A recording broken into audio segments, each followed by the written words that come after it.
welcome to Quest in Show, a play podcast where each episode an adventurer steps up to fix a broken kingdom. I'm a Gamemaster, Snake, and who is joining us to embark on today's adventure? Oh, weird. Hi, I'm James. Okay, who are you, James, and what should the people at home know you for? Oh, that's a tough question. I didn't really think of an answer to that. I'm on Twitter. I mean, a lot of people are on Twitter, though. That's the issue. But I don't know. I feel like I'm pretty decent in some. I sometimes make YouTube videos. I work under the name hotcyder. It used to be Games D, but I changed that because it wasn't getting very good search engine results. So I changed that to hotcyder a little while ago, But mostly, like, this year, it's less me making videos, and it's been more kind of, like, helping out, like, big game YouTubers with, like, their branding and stuff like that. So, thumbnails or, like, banner art and stuff like that. So I mostly do a bit of that. Illustration, stuff like that. I guess I'm your friend, which is why I'm here, but I'm just trying to think. Don't make it sound like you're a hanger-on. Oh, yeah, I know, but, I mean, millions of people have technically seen your work. That is very true. Millions of people have technically seen my work. Thousands of people have seen other bits of work that I've done. I'm kind of like one of those people who does bowling where I'll either get strikes or knockouts, but I'll get more strikes than knockouts usually. I do have a podcast though, actually. Oh yeah. If I can promote that here. It's called Quest in Show. Basically, do you know what D&D is? Heard about it. Okay, it's a bit like D&D, but it's a bit simplified. You don't have to use You don't have to use a D20. You can actually use the dice that you get from a Monopoly game and roll with that. And it's quite nice because, like, basically for the past couple of weeks we've been doing that now, and like there's been this little ongoing story where, like, I'll play some of the main characters and stuff, but then we'll get guests on and they'll essentially be asked, oh, can you help out with whatever today's problem is? And then if that goes well or if that goes bad, that usually carries on into the next episode. A little bit like what we're doing today, I guess. I think I've heard about that, and I heard the kingdom isn't faring too good, but we'll get into that. Oh, right. Okay. Do you have any previous experiences with RPG stuff? Good question. I've ran a couple of campaigns, but, like, nothing that amazing. I don't consider myself a Gary Gygax. How do you pronounce his name? Is Gygax, right? Gary Gygax. I mean, I wouldn't consider you a Gary Gygax either. I like your campaigns. Oh wow! You can edit that out. I haven't actually. I'm leaving that in. I'm leaving it in, and I'm maximizing the gain. Oh wow! No, the man was a trailblazer, but me and him, I think we sit on different aisles when it comes to what we want out of an RPG. Different planes of existence. Yeah. On the big planescape. I will say, breaking kayfabe for a second, your campaigns have been really good. You basically came out swinging, and just first campaign you ran, banger. Second campaign you ran, bigger banger. So yeah, and I'd like to think, to break kayfabe for a second as well, I think I've done a pretty good job with Quest and Show so far, and even bigger kayfabe, I might be looking forward to doing more of this in the new year, but we'll see what happens. Because, well, not to get ahead of ourselves, but the show could be uprooted today. But it very well could be. This train can crash at any second. It hasn't yet. It's been running smooth. It keeps pulling in at the stations, but it's getting precarious today. So, to briefly explain Quest in Show to you, James. Okay, yeah, because I'm not sure how it works, personally. Well, before playing, you came up with a character, and they will be tasked with solving this episode's issues at hand. I'll be describing the settings, the stock, and the situations.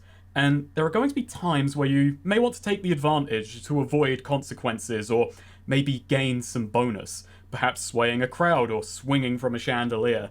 And in these cases, you're going to be called on to roll a 2d6, which I hope you have those on hand. Perfect. And with those, you will factor in any bonuses from relevant skills or items that your character has. On high numbers, everything will work out. You'll get what you need. On low numbers, however... Well, what do you think happens on low numbers, James? I'm hoping because this is a very special episode of Question Show, good things will happen on low numbers. But knowing you, that's likely not going to be the case. We need to stick to the system and the rules as prescribed, so bad things are going to happen. Coal in my stocking is going to happen on a bad roll. Well, everyone's failure is someone else's gain if you look at the universe that way. I don't, That but is true. maybe a role-playing universe does. So, True. bad things may happen to you, but just think good things might be happening for others. That's true. And also, bad things might be happening to this character, but good things could happen to me, James, in real life from, maybe that's for the balance. Maybe this is like my Tyler Durden from Fight Club. Also, sorry to anybody in the audience that I might have ruined Fight Club for by saying that. It's fine. It's fine. It's fine. It's fine. Spoilers can get people interested in things, but they can also make people very upset. That's So, very true. I'm going to say that something to bear in mind. Your actions will affect not just your adventure, but all adventures thereafter. And, well, there are several adventures before this one, and same thing was true then. Yes.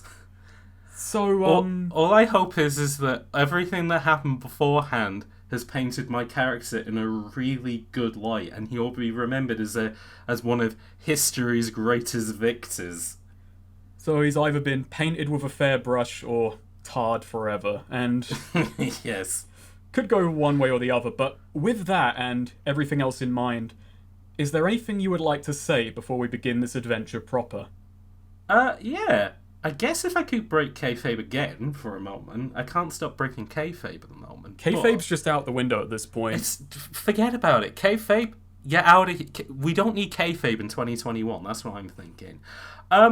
Anybody who has been listening to the podcast over the past couple of weeks or has left a comment or sent a nice message to me, it's been very much appreciated. This has been an interesting project and very different to anything I've done before. Even in regards to saying about running other campaigns and stuff like that, this has just been a completely different skill set for that. And we've had a lot of very cool guests on, including yourself, Snake. It was nice having you on as the first player because, I don't know, you were my first GM, so it kind of felt like having somebody there who was almost like a safe pair of hands for this kind of stuff. So I couldn't have thought of anybody better to run this one-off special of Quest and Show. So thank you for being here. Well, I will accept your thanks with humble mind and gratitude, but I will also say, how'd that safe pair of hands work out for Prince Pratt? Yeah, well, that wasn't your safe pair. That was the pair of hands of TehSnakerer, which at the end of the day you were playing a character. And also, I'm saying this now before we get into the adventure and I start rolling because my opinion may change depending what happens. Maybe. I think you were always better at failure than I was in regards to a quick consequence, but we'll see. I might get inventive and cruel today. Maybe I'll be on. We'll figure it out. But 'tis the season, baby. 'Tis the season. And so, with that, we're going to a land out of time and out of place. We open on a throne room, but perhaps not the one you're thinking of. Oh. James, explain to me this character you've come up with. What is their name? Their name is Prince Pratt Hemlock. Heard of that Prince guy. isn't their first name, the musician Prince. Prince is their title. Their full name is Pratt Hemlock. So, is there anything I should know about this Prince Pratt Hemlock? Well, on first impressions, Pratt Hemlock, he's an interesting looking guy. He's tall, large, rather buxom of a man, a big old fella. But he's a rumanoid. He's not a he's half human, half kind of antelope. He's beast man is kind of the terminology that they use for people like him and his parents and other people like that in this world, which means that he has kind of hoof and feet, and he has a pair of horns on his head, and he has kind of cow-like ears and a dog-like nose and stuff like that. He's a kind of a mongrel of different mammals, essentially. But despite that, he keeps himself quite well kempt. He has big, voluptuous brown hair. He wears a little bit of makeup to sort of enhance his facial features, and he also wears clothes that exemplify his form. But yeah, that's his size is quite an interesting thing, and it kind of also leads into his special something, because when he was a little boy, you see, Prince Pratt, when he was a wee lad, he had something of a problem with his weight. In fact, he was very much spoiled by his mother and some of the handlers in the castle, and he looked more like a stuffed animal than a beast man. And so all across the kingdom, to all the different heralds and stuff like that, like all the gossipy ones, people referred to him as Prince Fat or Prince Pork, and that kind of sort of damaged his, gave him a little bit of a complex, unfortunately. And so when he became a teenager and when he was expected to start courting princesses, he basically became obsessed with exercise, more so than book reading or elocution or working on his social skills. And basically for the past 8 years, 9-10 years actually, I would say, his daily routine of exercise has consisted of pulling a weighted cart around a castle perimeter for up to 4 hours every single morning, as well as consuming half a dozen cockatrice eggs a day. And as a result, he looks very striking from a distance. But that's until the moment he opens his mouth, The facade kind of breaks down the moment someone has to interact up close, and this great Adonis. Yeah. It's a bit like, the saying, don't judge a book by its cover. It's like the tome, the outside, the leather boundness. Don't judge a bulk by its cover in this case. Yeah, like the outside looks like a great adventure novel, but then you open it up and it's like a complaints letter to points of view. Like, it's just like a weedy joke book inside. The exterior charisma has far and away outpaced the actual interior. Yes. Well, that's quite tragic. It is a little bit. He is a tragic figure, Prince Pratt, for many reasons. Well, that's his past. This thing. How has life been treating him recently, in the last 4 months, say? Oh, well, so about 4 months ago, something interesting happened, because Prince Pratt, you see, he lives the life of a prince, essentially, as in, his mother and his father, they do the most of the kind of the diplomatic work, and obviously they have advisors and stuff like that. So the prince is kind of living the life of, like, of a small dignitary, essentially, which means that he, for most of this year, he was living the life of, luxury. As I said, he'd wake up early in the day, he'd get his exercises out of the way, weightlift and all that sort of stuff. Then he'd get dressed, he'd sit in on some legislator, have to sign off on petitions and stuff like that, and then back to exercise again, back to eating cockatrice eggs, and then come the end of the day, he'd find some entertainment for himself. Maybe he'd go into the village and he'd go to the theatre. He would watch an action play, because that's something that they have in the Kingdom of TehSnakerer, you see. His favourite is Hard to Die. That's his favourite action play to watch, which is about a ranger who has moved to a different kingdom during a seasonal event and has to help a hostage situation at an inn. But he also likes to play... they're called virtual reality games. His favourite in particular is he will go to the local sports ball pitch and he will shout instructions at the players, much like he's the manager, to try and get them to make some of the moves that he wants. Unfortunately, he's not a very good football manager.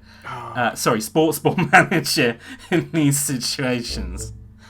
And then he'll retire home to his chambers, he'll put his nightcap on and get ready for another day bright and early. But unfortunately, that luxury was taken away from him 4 months ago, much like his mother and father were taken away from him. Because you see, King Brennan and Queen Manon, his mum and dad, were kidnapped. And the prince tried very hard to, like, find out where they were. He tried to look for, say, you know, adventurers guilds who could, like, find them or, like, talk to his advisors about it. But he remembered a piece of advice from his father which said that great men can't be... there's a word that I'm trying to Great think men of. just can't be. They... It was very tragic advice, very actually, that would probably be something his dad would think of. Great men can't be considered to do everything well, which is why great kings are great delegators. And that's what the prince did. He put out a lot of flyers. He said, if you are an adventurer, if you have skills, please come to my kingdom and help me out. And he has had quite a few interesting people come over the past 8 weeks. Some he's asked to look for his parents directly, some he's asked to deal with other interesting situations in the kingdom, and it's all gone very... it's gone interestingly, is all I also... That's probably the nicest way I can put it, is... It hasn't been a walk in the park, essentially, for Prince Pratt, and has only really seemed to make things worse. It's actually made things worse in a way that if his parent... Like, if he was just looking for his parents normally, it wouldn't have got this bad. But somehow the Prince Pratt charm has managed to put the kingdom in a bit of a situation. Well, not so much the kingdom, but his stake at the throne has been thrown into question currently. Yeah. But very recently, he decided he would try and find his mum and dad himself. He did invite somebody to the kingdom to help him out, a actual seasoned adventurer, but they turned out to not quite be who he was expecting, and it led to the prince doing something quite despicable out of his control, unfortunately, which he is still trying to kind of get his head around, unfortunately. And it doesn't look like his parents are coming back anytime soon. It doesn't look like things are getting better anytime soon, so he's not quite sure what to do. Well, I'm gonna say tonight's not gonna be a good night to figure things out. Okay. But maybe it can give you some clarity. Maybe it can give him a kick up the arse. Who can say? It's a funny thing, you playing Pratt today. Because, well, in years past, today would be a magical day. Or as much as a day is allowed to be magical in the changing kingdom of TehSnakerer. A kingdom which, as we remember, has banned quote-unquote magic for the past 2 decades because of what happened to King Brennan Hemlocked. But... Yeah. But it's slowly seeping back into the kingdom here and there. There's a changing tide. But that's besides the point, because of course today is Prince Pratt's birthday. In years past, Brennan and Manon Hemlock would always throw a grand celebration to exalt their little prince, which may have not helped with the weight problem, because it's a day of great feasting and revelry. Tournaments are thrown out in the yards away from the castle. There's a grand feast in the Great Hall. People from all over TehSnakerer and neighbouring kingdoms come to basically feast and meet and talk, and you'd like to think that you were the centrepiece of these events, but you're never quite certain, and maybe doubt has been on your mind a lot more lately. Especially because today, this celebration takes on a very different meaning. As we join you, as you are sat, terrified, in a throne room of a different sort. You are sat in a toilet stall, minutes before you are due to make a speech before the many assorted nobles of TehSnakerer. You've had, basically, from yesterday night until now, it's about 6:30 p.m. You've had about that much time to prepare. You didn't make this decision. There's an incredible weight on your shoulders right now, and Each crack of lightning from the thunder snow outside makes you jump. Not because you're scared of lightning, maybe you are, maybe you're not, but because for a second you think that may be that one of your attendants has found you. Let's cut back to when you learned this was all happening. Yesterday night. Okay. Pratt, you're now sat in your actual throne room. Your most senior advisor is pacing back and forth in front of you. James, Okay. I don't have a name for him. Who is your most senior advisor? What is he like? My most senior advisor is called John Hapino. He is Pratt's father's most senior and most liked advisor. This was a guy who had started working for the Hemlocked family actually before Brennan had taken kingship. He was still a prince at the time as well, so he has been with the family, oh gosh, decades at this point. He is a rather small and rather rotund looking man, but he is completely smooth all over. In fact, he has to use makeup to give himself eyebrows. That's just an interesting genetic anomaly that he has, unfortunately. But he's not a very commanding presence, but he's almost like a calculator. He's small, he's compact, but you can always trust him to kind of speak words of wisdom. And he turns to you, Hapino, and he says, "Okay, listen, Pratt. Everyone's coming. The Prandellis, the Buffanuffs, we got a formal decline from the Voglers and a formal decline from the Rivlieros, a very informal decline from Task Rivliero, but all the important nobles will be there, and you gotta make it about them today. No one's liking you right now, Pratt. I've been with your family for so long, and I would hate to see it end like this. You know, there's people calling for a regency. There's people calling for just a court of advisors to take over and kick you out. And I would have got someone to write a speech for you, but, well, the task god poached our best speechwriter because they're writing formal apologies left, right, and center after what happened." Yes, because of the road taxing. Yes. Okay, the prince is nodding along with him. He's trying to hold up a poker face, but he hasn't said anything as John Hapino is explaining this to Prince Pratt. Listen, tomorrow, it's not about you, okay? It's about the nobility. It's about the aristocrats. You gotta please them.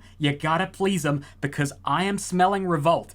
And, well, I'm not just talking about, the toiletries, which, by the way, they're not being cleaned because the cleaners have left, and I've had to, and you can't back out now. I've already hired everybody.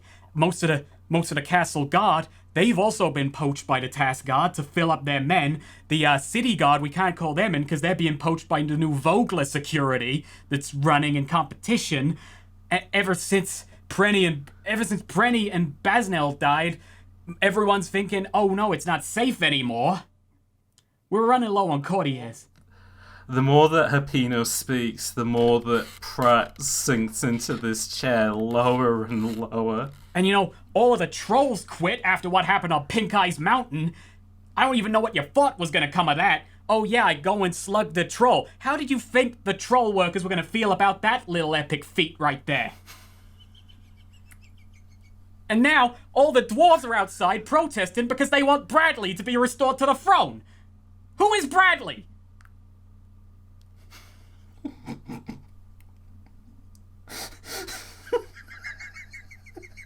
You gotta win this back, okay? You gotta win it back.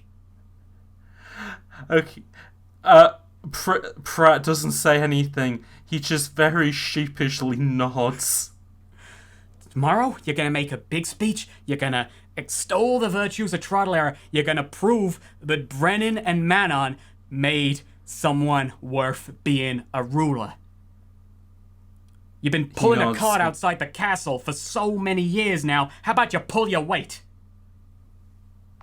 Oh, he doesn't like that. Because I think because Pratt does think that he's been trying as hard as he can, and nobody's there are lessons for this stuff, but it takes a lifetime to become a king. Even his dad realized that, but well, this guy's at the end of 4 months of trying to. I totally understand where this guy's coming from as well, so no, I totally get that. So no, the prince just nods. He just keeps nodding at him like, I get it, I understand, I get it. Okay, you get it. Perfect. So, come think of a big speech, okay? Something grand. Okay. Does Prince Pratt wish to do or say anything, or do we just end on him just nodding with a face that is barely held stoicism? Prince Pratt is going to wait for Hippino to leave.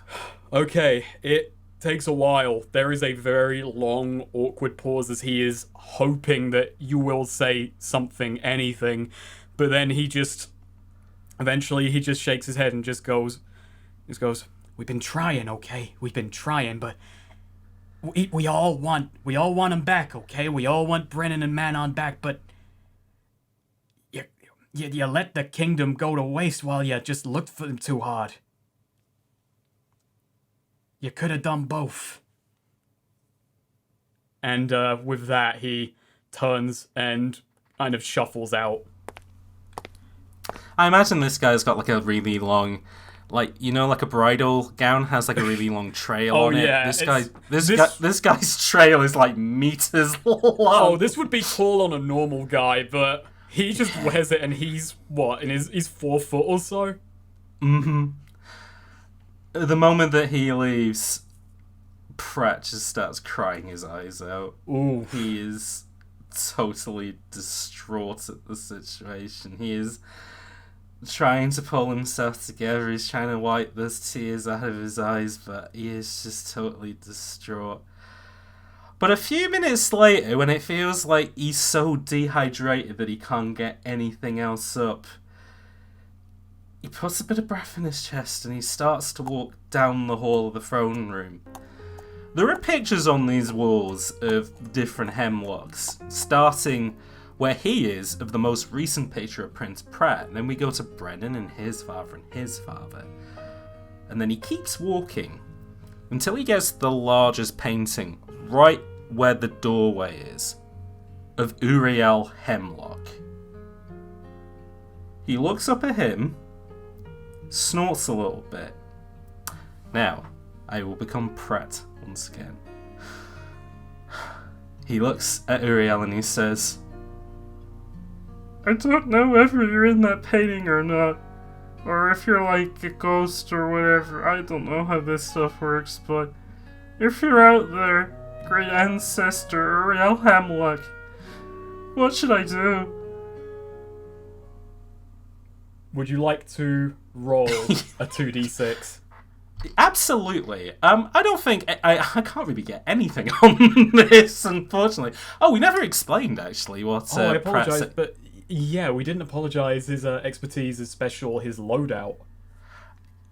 We can go into that when we go back to Midas Res. We can when we get back to the current situation. Maybe we can go out over this stuff because I don't think this will factor in too much for a second. So let's roll 2d6 and see what we get. That is an 8. That is a 3 and a 5. So, as you are looking at this, you half remember a quote from Uriel Hemlock that Brennan was a fan of, which was just very simply, the first duty of a king is to his people. To my people. To my people. He's swaying back and forth as the little cog is turning in his head. Because his advisors only tell him so much, and there's more that he could do to get a abreast of the situation. Prince Pratt has an idea. He wants to disguise himself, head into the city of TehSnakerer, and get an idea of what people think of him, so he can potentially write a rebuttal to this. Ooh, a rebuttal. Everyone loves polemics. Let's yes. Let's get out there. Alrighty. So, first things first, he needs to find some kind of disguise for himself. So, you are currently in the throne room, which is up above the main keep, like the apartments that everyone has. You could maybe go down to the kitchens where there's the mess hall and some of the servants' quarters, but might not look good if you're pilfering from there. That's true. You know what? Let's try the guardhouse. Okay. They may have uniform big enough in his size, and he could potentially put a helmet on, which would cover his face. And I don't think they would particularly question you taking from there. Absolutely not. All right. Okay, so yeah, you head down to the guardhouse. It's pretty dour. It's quite empty. As Hapino said, you've lost a lot of guards lately, and it feels like you never even noticed that people were being poached for jobs elsewhere. A lot of empty bunks, like a handful of people just going away at training dummies, and you can't help but think that one of them just kind of looks at you and you just hear, when you enter. He puffs up his chest, he stands up straight and he says, good evening, good sir. Nothing to worry about, you're not in trouble or anything. Actually, I was wondering, do you have any, spare guards uniforms here? Potentially something my size? Roll a 2d6. Roll a 2d6.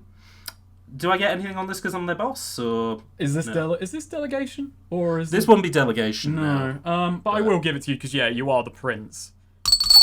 All right. Oh, that is a 9 with +1. That is a 10. Okay, so series of events. You walk in. You got any guard uniforms? And with that last, he just kind of nods his head towards a cabinet. So, he didn't say whether or not they had any in your size, but he did basically, more or less verbally, agree to you taking what you need. That's fine, then. Unfortunately, a lot of these helmets are made for, elven men or human men, so unfortunately he needs to, bend it a little to let his antlers stick through it. It's a bit of a stretch, and it's a bit tricky putting on the guard uniform sometimes. Well, not quite. It can use a little bit of help with some of the buckles and such, so it's a little bit sloppy, but you do look like an absolutely huge rumanoid guard.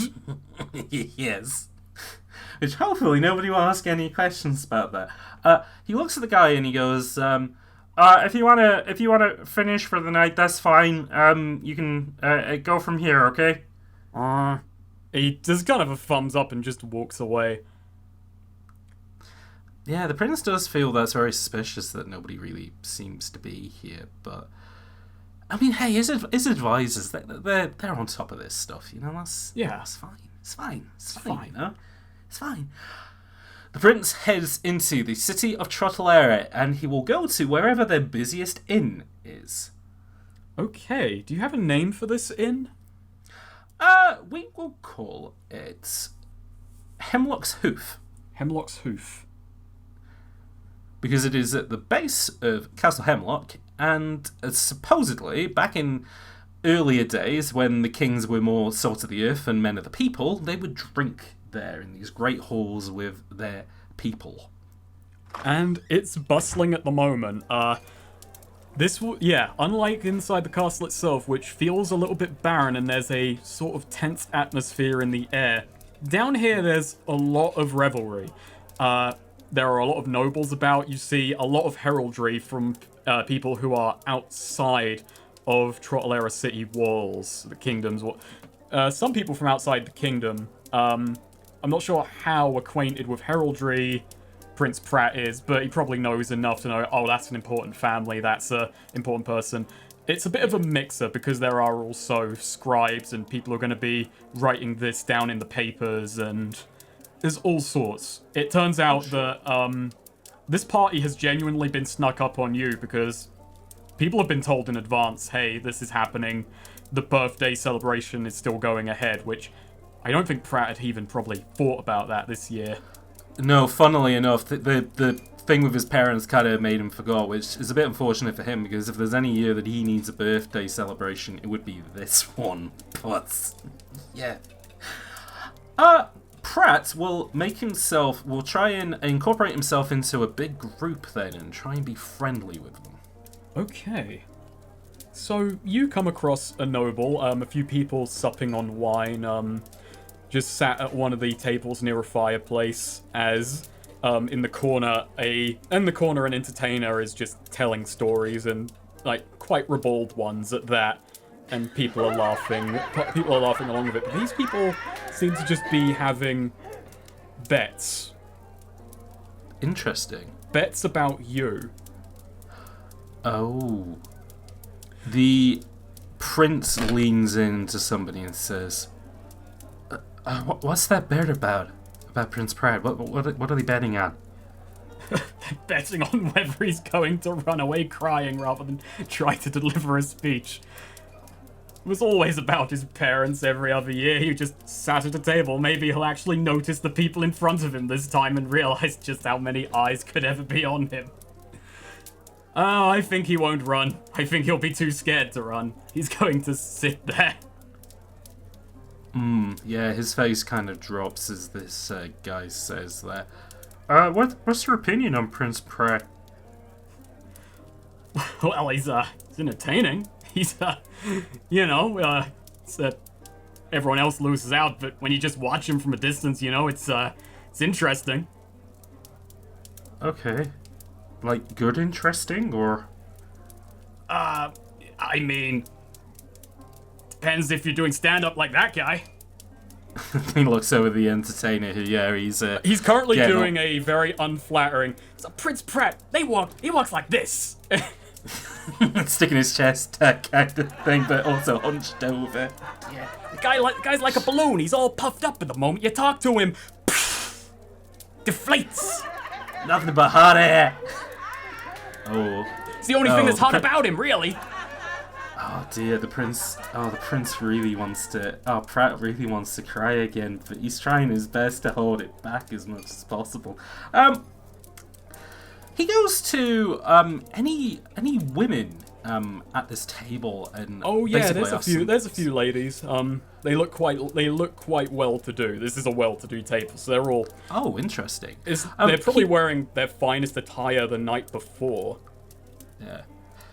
Oh, he moves over to him and he goes, I just got offered a job at the castle, looking after Prince Pratt. It's my first week there. By the way, what's your opinion on the guy? I hear he's all full of hot air and stuff, huh? You're gonna be caring for the prince?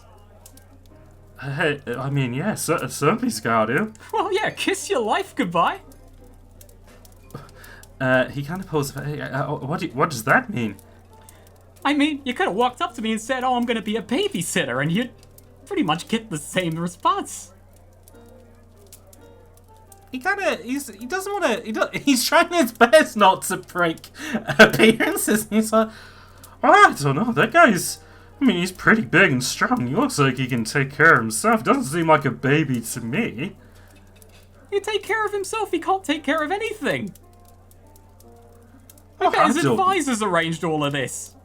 Arranged all the feasts this year. Interesting. And, these advisors, I mean, how much do they really do in this castle, though? She does actually toe ahead a bit, like, well, I mean, I'm just guessing. Guy's never done anything. Yeah, but I know, but like I said, it's my first week there, so, you know, I see bits and pieces of the thing, and it seems like, you know, the prince is trying very hard to keep things together, but, you know, those advisors, they just all seem to keep themselves to themselves, almost like they don't trust him, you know? She reaches out a hand and just kind of grabs your arm, and just kind of looks at you and says, okay, listen to me, honey. Here's what you're gonna do. You're gonna suck up to those advisors, and you're gonna get out of babysitting that prince as soon as possible so you can have a nice pay and get your life back.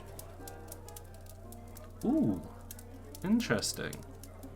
Because if you're just looking after him, I don't know if you're gonna have any time for yourself, and maybe when it all comes crumbling down, people will look at you. It's the babysitter who couldn't keep him in check.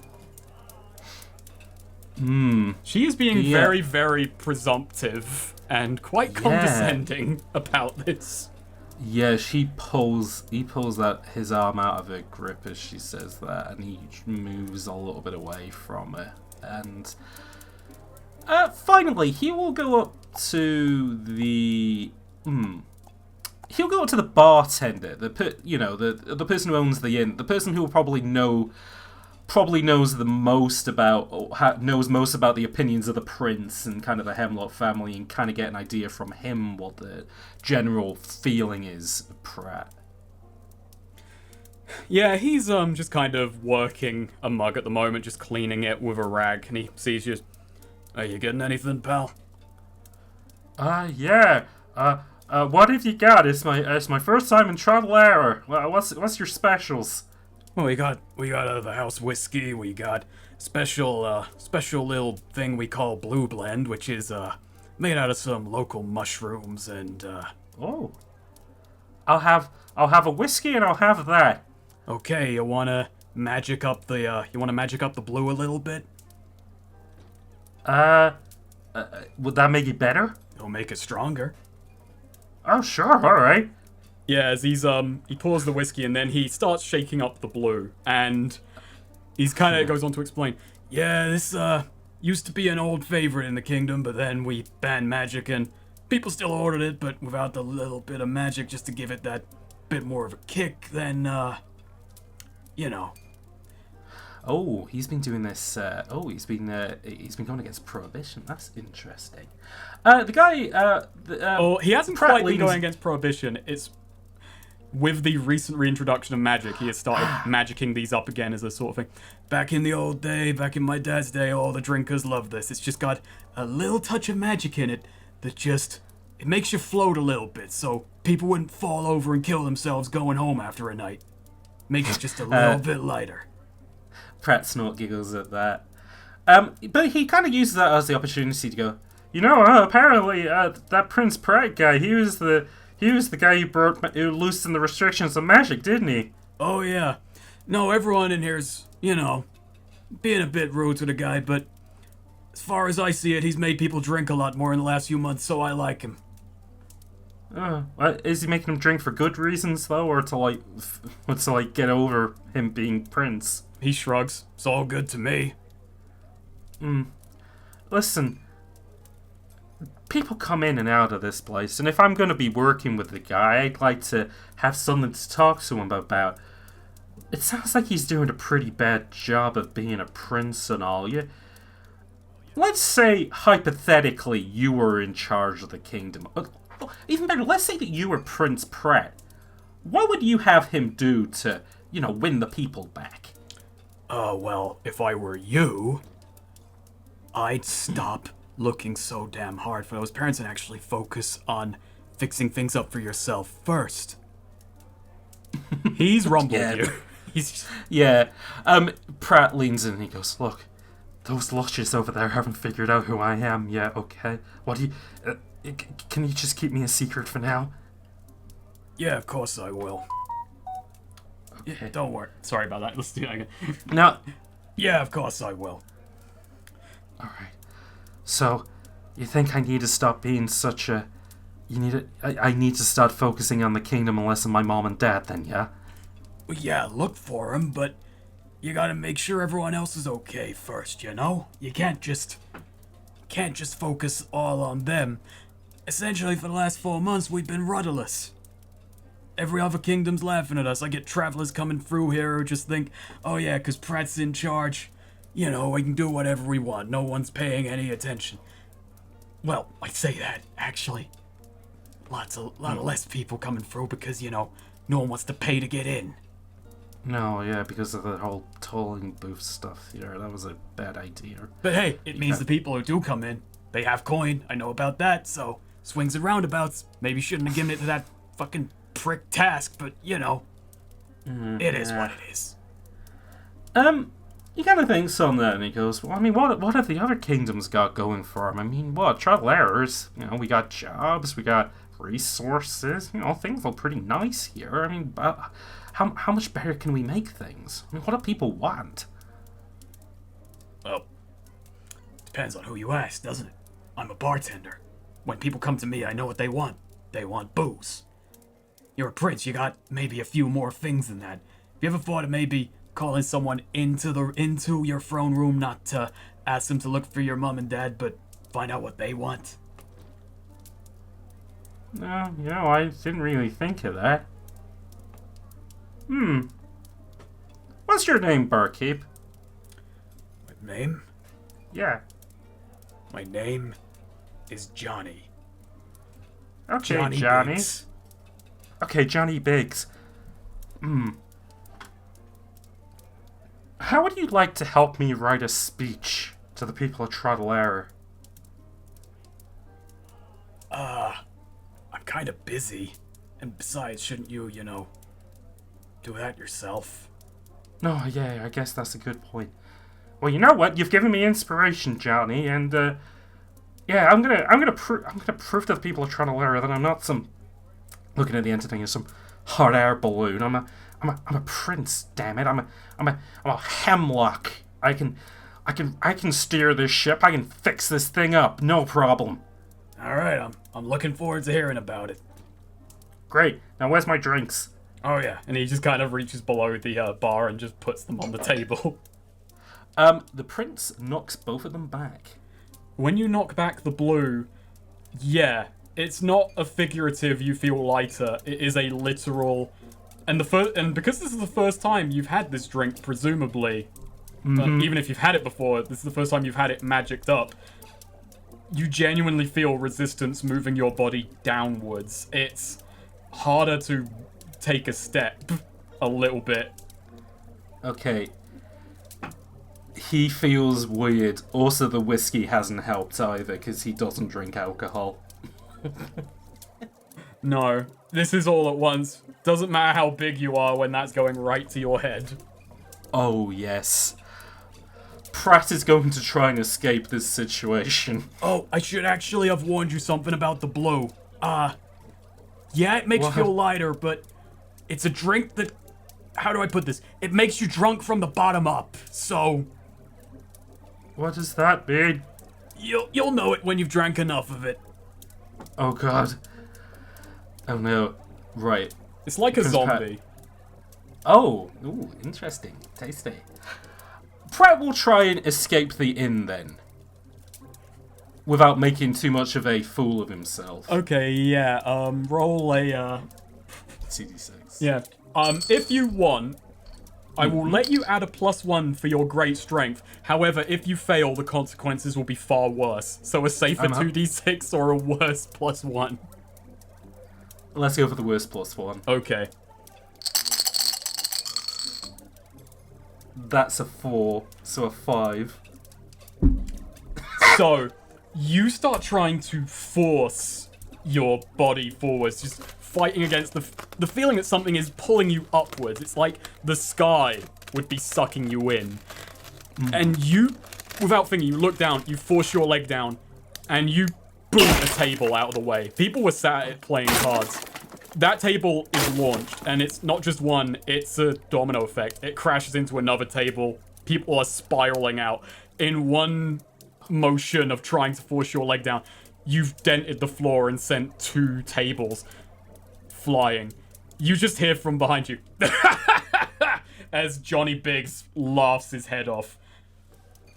I'm sorry, everyone. I got a dead leg. I got 2 dead legs.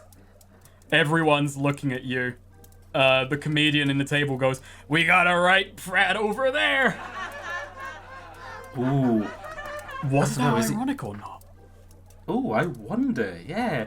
I don't think Pratt is punch drunk yet, but I don't know. Yeah, he's still. He's looking at Johnny like pulling a face of, "I'm sorry, I will throw gold to repair Hemlock's." Oh, ironic, it's called Hemlock's tooth, and he's just put his teeth right through the floor. Very grounded this moment, isn't it? Yeah, funny that. Yeah, he is still going to continue to try and he's going to try and escape and also try and move away from like the card players who I imagine are very unhappy with this. Oh yeah, they are. Well, 3 of the 4 are looking up at you. The 4th got sent flying with the table. He was sat on the bad end. He puts his hands up and he's like, I'm sorry, I don't know my own strength, okay? We can show you ours. Come on, fellas, come on. It was an honest mistake. Just pick your buddy up off the floor and just get this guy out. Hey, you're working at the castle, right? Go tell Pratt to pay for my... Johnny is trying to help, but these guys are rolling up their sleeves. Could Pratt try and use a little bit of charisma to try and calm them down? Yeah, he probably could. Okay, let's try 2d6. That's a 4. What does he say? Listen, fellas, I'm sure that you're having a pretty good card match, and you should go back to playing it. Okay, I was just a lowly guardsman, just trying to like alcohol is like seeping into his brain, just trying to get out of the situation. Okay, listen, nothing to worry about. I know I'm a pretty big guy, but I'm telling you, you don't want to pick a fight with me. Okay. There is one of them who is wearing a black suit, big black top hat, pencil mustache.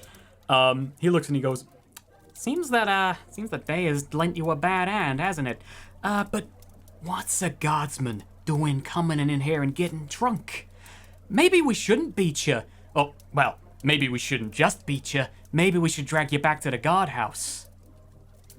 Make a big show of it. No, Nate, that was literally where I was going, sir. Oh, why don't we accompany you? Ah, dear. Right. Pratt is gonna try and, he's just gonna try and make some space between these guys then. Okay. So, I'll give you... sorry, go on. I was gonna say, I think in this case he's gonna try and use a little bit of he's gonna just try and use a bit of quick-footedness to do this. He's gonna try and use some athletics to try and like run out of the way of them, rather than using his strength to like hold firm, essentially. Yeah, okay. I'll let you have that. This does not bode well. Ooh, that's a 9, so a 10. Okay, we're boding a little bit better as you... Oh boy. Well, it's boding better because you're bounding out the bar as you fly out of Hemlock's hoof. Wow. Kind of literally, as you were maybe getting a bit more used to it, but yeah, your strides are about twice as long because you're kicking up off the ground, and most people don't have the leg strength that this would literally make them maybe jump twice as high, but a combination of adrenaline and being Prince Pratt. He literally can leap buildings in a single bound. Very impressive, Prince Pratt. Yeah, and with that, he's just going to try and escape to the castle and, as hard as he can, try and write down what he learnt from Johnny Biggs.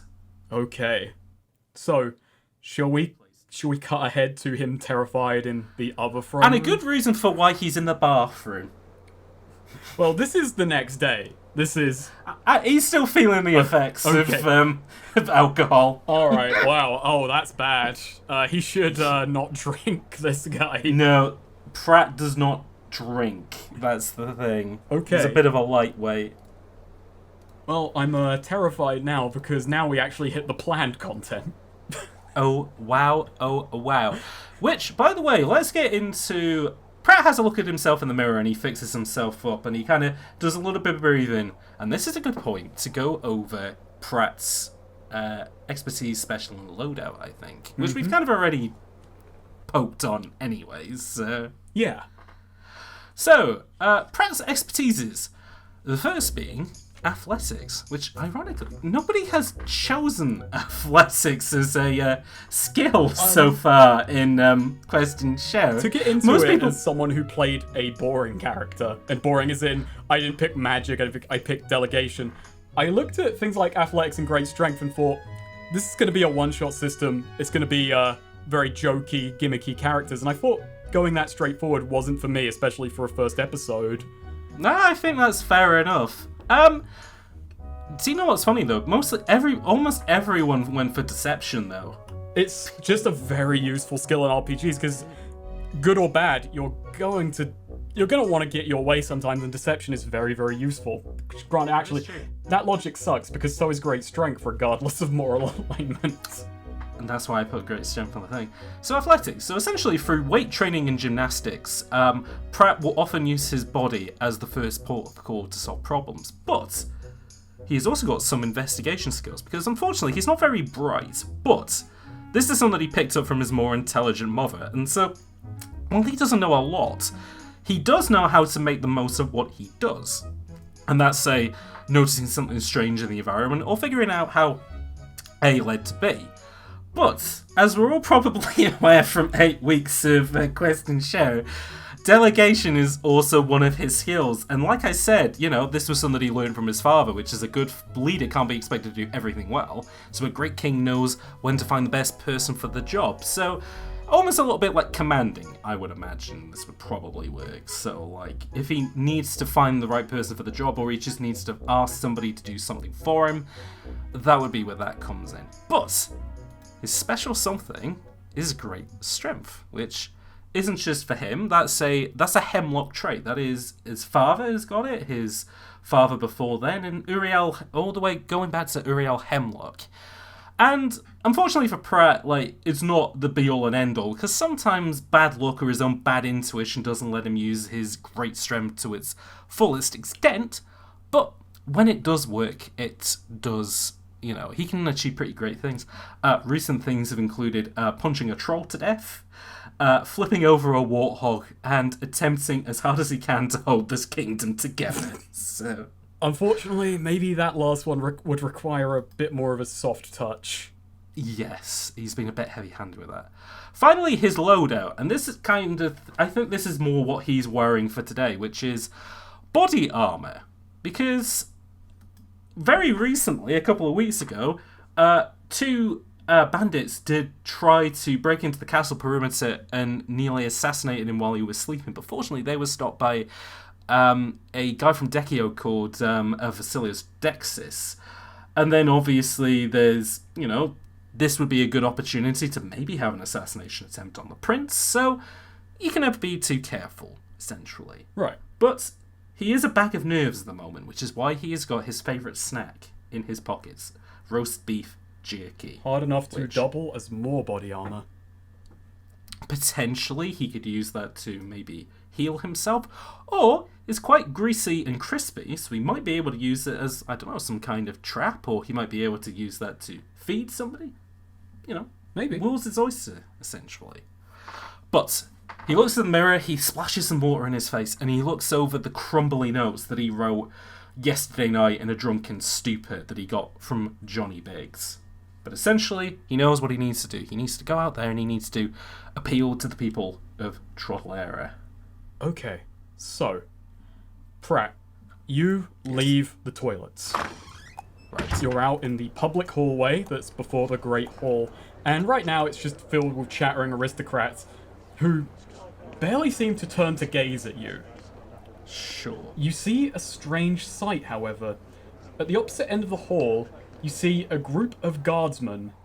Not your guardsmen, these are guardsmen from the other cities of TehSnakerer, and they are carrying a large bundle of rolled cloth. They are leading that out into the private hallway at the back of the they're leading that towards the private hallway that leads into the atrium and the courtyards. And they're followed by a very ill-dressed man. He's about 5 foot tall, and he's wearing a very baggy green suit. When I say baggy, it looks like it was cut for someone twice as wide as him. Interesting. And they head through that door, and no one seems to really bat an eye at them as it's closed behind them. The prince would like to trail them a little bit just to see where maybe they're taking those rolled up tarps. You would, but as you are walking towards that door, a little man appears in your vision. Yes. Hey, Pratt, what? Come on, we gotta go. It's time for the speech. No, I know. Okay, so yeah, don't worry, John. I'm all right. No, it's cool. Okay. Listen, those guards. He was pointing over, but they're long gone. Those guards from other kingdoms. What are they doing here? Moving a carpet. Yeah, but hey, come on. Whose come carpet? On, our carpet. Come on, we gotta go. Okay, right. No, Pratt isn't going to put up much of a fight, unfortunately, on this. As you're led to the Great Hall, it's a great big wooden double door. It's about 3 stories in height. And 2 of your remaining and most loyal guards, two rat men, Anton and Prim, give you a nervous nod as you are kind of led in by Hipino. Okay. So, the Great Hall. It's a giant feast hall, and just at the back of the hall is a raised platform. The royal table where, in years past, you sat with your 2 parents. Today, sit 2 giant empty chairs, and off to the side, an even bigger one, yours. And you notice as you're being pulled to your seat, people are flooding in behind you. All eyes are on you, Pratt. Scribes and journalists and nobles, aristocrats, and the landed gentry. They are watching expectantly for your speech, but, well, what are they expecting from it? So, good question. All eyes are on you, except for one guy who's checking his watch because he's waiting for the food to arrive. Fair enough. Pratt's chair is off to the side of where his parents usually sit, which I imagine is in the middle of this great table, right? So you were basically the centerpiece of these things. Okay, well, if he is in the centre then, because I was going to say he goes and sits in his father's chair to make a point, but... Okay. Let's do that. Oh, already there are some murmurs. You've thrown them a curveball. Okay. They don't know. Is that an arrogant move or a humble one, considering it's a smaller chair, but it's the king's chair? Oh, but it makes Pratt look more impressive because of what he's done. Yeah, if you get a smaller table, you look bigger. We've learned that in the recent past. Yes, that's true. Yes, very true. Let's hope it doesn't go like that meeting though. He taps a conch shell, which I imagine is how they amplify the voice in this great hall. But he looks out onto the people in front of him. Then he looks to his side and he looks to the great painting of Uriel Hemlock, and he remembers the words that a great king is a man of their people. He looks back out at them. He takes a deep breath. Oh no. Oh God. There's hundreds of people. Hundreds. And with the angle you're at, it'd be hard to see them in their underwear anyway. No, that's very true. Pratt tries that, but unfortunately it's a fantasy world, which means that they're all wearing like long johns and undergarments. It basically looks... it doesn't help at all. Oh yeah, and it's the dead of winter and there's thunder snow outside. It is raging. Yes! People are bundled. People of TehSnakerer and neighbouring kingdoms, and kingdoms beyond that. Woo! Yeah, he points to that guy in the audience. As you might all be aware by now, I am Prince Pratt. He was about to say son of Brennan and Manon, but he's gonna avoid that because he doesn't want to seem too much of a mummy's boy, which has been the problem so far. These past 4 months have been an interesting time in our kingdom of TehSnakerer, and I am very aware of some of the criticism that is being levied against my rulership, which is that many of you do not see me as a true successor to the throne. Rather, you consider me more of a hanger-on to my great mom and dad. That I will put the resources of this kingdom into finding them more than I will do so for the people out there. Because at the end of the day, I'm not the only son here. There's plenty of sons in this kingdom. Miners, sailors, people who work in bars, people who work in potion shops. And I gotta be thinking about them. But I also have to be thinking about sisters. And I have to be thinking about other mothers and fathers, not just mine. Which is why today, things will need to change in TehSnakerer. Which begins with... And he has a look out, and he kind of has a look at his advisors. I'm gonna say, the air in the room has shifted a little. They were expecting you to run or to make a incredibly self-centered speech, but people seem to have a sort of shocked expression on their face. You maybe don't have it in you to quite fully read the crowd, but you get the sense that they may have softened just a mite. This was not the route they expected you to go. Your Hapino, however, he's got a very mixed look on his face. He's kind of surprised, but almost looks a little annoyed. You know what? Time to pull the lever on this one then. Here we go. Big changes, baby. Manon and Brennan will be found, but it is my executive decision that I am installing myself as the permanent ruler of TehSnakerer. Big gasps. Big gasps. I am not the prince of TehSnakerer anymore. I will expect everyone here to call me King Pratt. And with these changes comes a changing to our advisors. Starting from this week onward, we will be looking for new people to staff my constituency. And believe me, we will be changing things up a lot. We will be having fresh blood in here. Orcs, elves, rat men, people... I want to find the best people for the job. I have learned from my experience of the past 8 weeks that I can't just rely on people to do this on their own. I need to be a great manager of people, and we need to work together.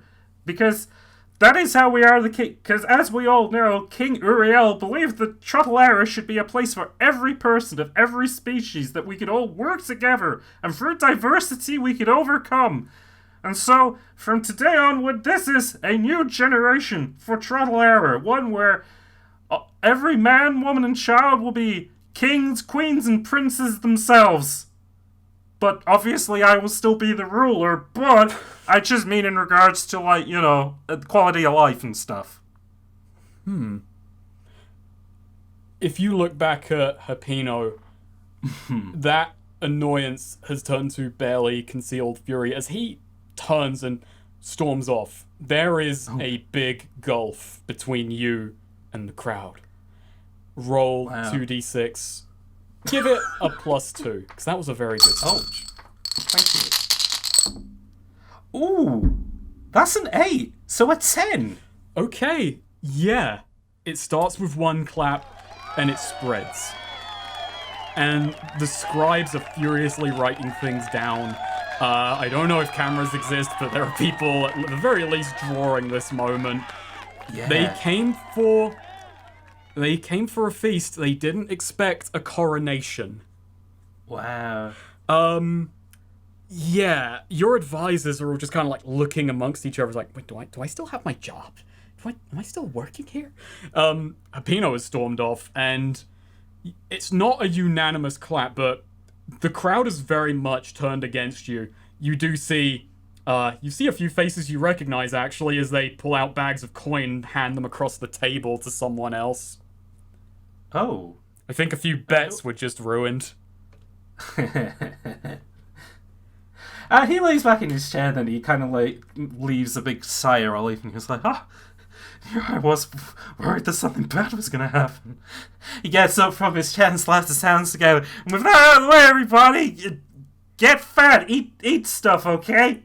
Sir, the food hasn't arrived yet. Okay, wait a couple more minutes until the food arrives.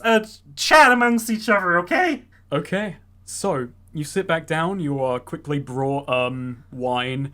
Is it actually wine or is it some kind of fruit juice? He has grape juice. Okay. But he drinks out of the wine glass, so he looks like an adult. Yeah, I think that's got to be the image tonight. Yeah. So, as 5 minutes go by, the food doesn't arrive.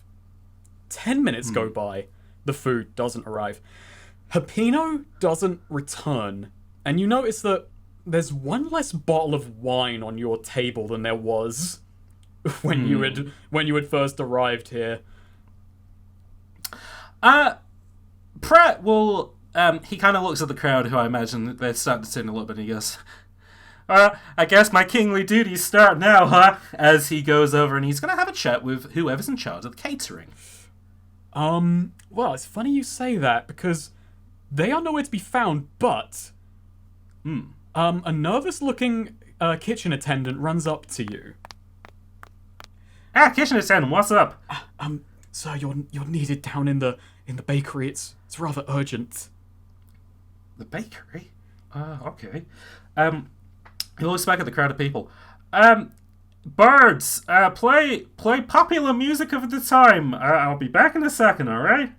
They play popular music of the time as you are led out of the Great Hall into the public hallway, past the toilets where maybe a few minutes ago you did not expect that to go half as well.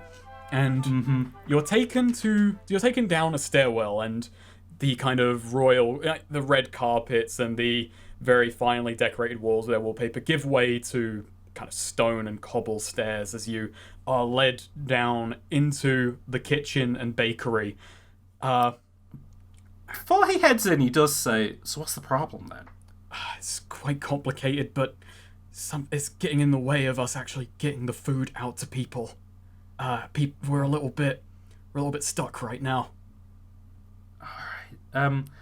Okay, yeah, Pratt will go and figure out what the problem is. Okay, so you walk down the stairs and you notice the attendant kind of shrinks a little bit as you head down the stairs. As you get to the doorway of the bakery, he slams it shut behind you and locks the door. Hey, what do you think you're doing? The room is actually pitch dark, but then torches come out. The torches on the walls are lit. This is a large room. It is indeed a bakery. You know, you've got your stone floors, you've got your big ovens just kind of baking away. Right. There's just there's wooden tables everywhere with just food lined out, and in the middle is a table with 3 big cakes. A recreation of the castle, one of them in the shape of the kingdom itself. One of them is a portrait of your face, and that one has a knife stuck in it. The table's adorned with little wooden dolls to create the effect of a crowd, and miniature catapults, and just lots of little accoutrements and toys, but that's far less important than the people in this room. Inside is a lineup and assorted members of the court. Knives are held to each of their throats, being held hostage by out-of-town guards. And behind each of those guards is a man people wearing familiar, if somewhat smaller green suits, their faces obscured by masks. And stood before them is a rumanoid. One that you vaguely recollect, a white and silver rumanoid. And he looks at you and he says, my word, my word, my word, I send you my guards, some of my best men. And yet, you don't even RSVP your dear Uncle Drook. Does Pratt remember his Uncle Drook? Very faintly. Maybe when you were 3, 4, or 5. Right. Your father, if you ever asked your father, why do we never see Uncle Droog? He wouldn't speak of it. Pratt puts up his hands and he kind of does a big breath and he's like, Uncle Drew, how wonderful to see you. It's Uncle Droog, Pratt. Droog. Droog. Yeah, that's what I said, Uncle Droog. I haven't seen you since... You know what? I can't even remember the last time I saw you. How have you been? Oh, I've been alright. I've just been stewing, leading that little village that your brother had the mercy to bestow upon me. Oh, yeah, Dad. Yeah. You know, funny thing about that, I don't know whether you heard that little speech that I had upstairs, but, you know, things are changing around here, you know. Oh, they are changing, alright. Yeah, but, like, in a good way. Like, you know, as in, like, I'm in charge, so, you know, if you want, you can take those knives off the court's throats. You know, maybe we can figure out a deal, Uncle. Oh, there's no need for dealing. That speech was pretty, but those are just empty words. No, they were legit. Droog reaches into his breast pocket and he produces a scroll. Now, you're going to listen to me, Pratt, because, frankly, I'd like you to survive the night, but you move an inch and I kill everybody in this room. I hear you've been working a little at reintroducing a little magic into the kingdom. It's a good little idea, Pratt, and after all, when has a little magic ever hurt anybody? He reads a few words from the scroll in an old, arcane language. Your body starts to feel strange. Second night in a row, actually. Oh, interesting. Every muscle feels like it's tightening and then loosening. Returns to normal, but then your vision descends. Oh, no! You realize you're shrinking. Eventually, you are but a few inches in height. And someone walks up from behind you with a dustpan and brush. Oh, no. Pratt is going to escape this situation. I'm going to say he just... From above, you hear a big booming voice. I said don't move an inch. He's going to try and move half an inch. Yo, this guy's really brushing on his legal. Working. I know. Okay, right. Pratt doesn't want the court to be... their throats to be slit, so, okay, he does allow himself to be... Now... swept up in the dustpan and brush. Yeah, you are swept up, and you are dropped on the table with the cakes. Not just you. Several others, now also shrunk, are dumped up there with you. Oh, no. Various, you notice one of the bakers, a dogman guard, and the court jester, and about 5 terrified members of the court. Standing over the table, your Uncle Droog just kind of leans over it, puts both of his hands down, and just says, "You've always been a little man, Pratt. Your mother and father were not so much bigger than you. You've lived the life of a small man.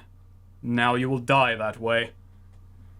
Oh, no. He reaches below the table, and he picks up something covered in a tarp. Looks like a big box. It rattles. He puts the box down on the opposite table, pulls the tarp off, and inside is a dramite.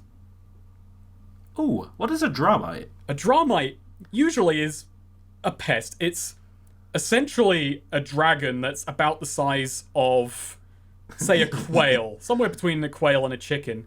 Now, these are usually just little fire-breathing pests. If you get a nest of them, that's a problem. But at your current size, this is as good as a dragon.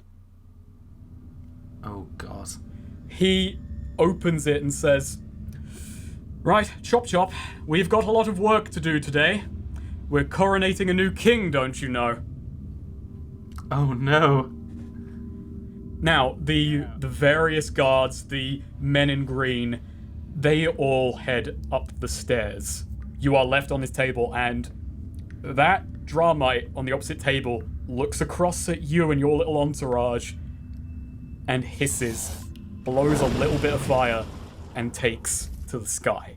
What do you do? First things first, I would like to command the people who are on the table to get inside the cake castle to defend themselves. Okay, roll delegation. Ooh, that is an 11. That is a 6 and a 5. Oh yeah, you don't need to tell them twice. The terrified courtiers take a moment, but the dogman guard kind of immediately nods and just...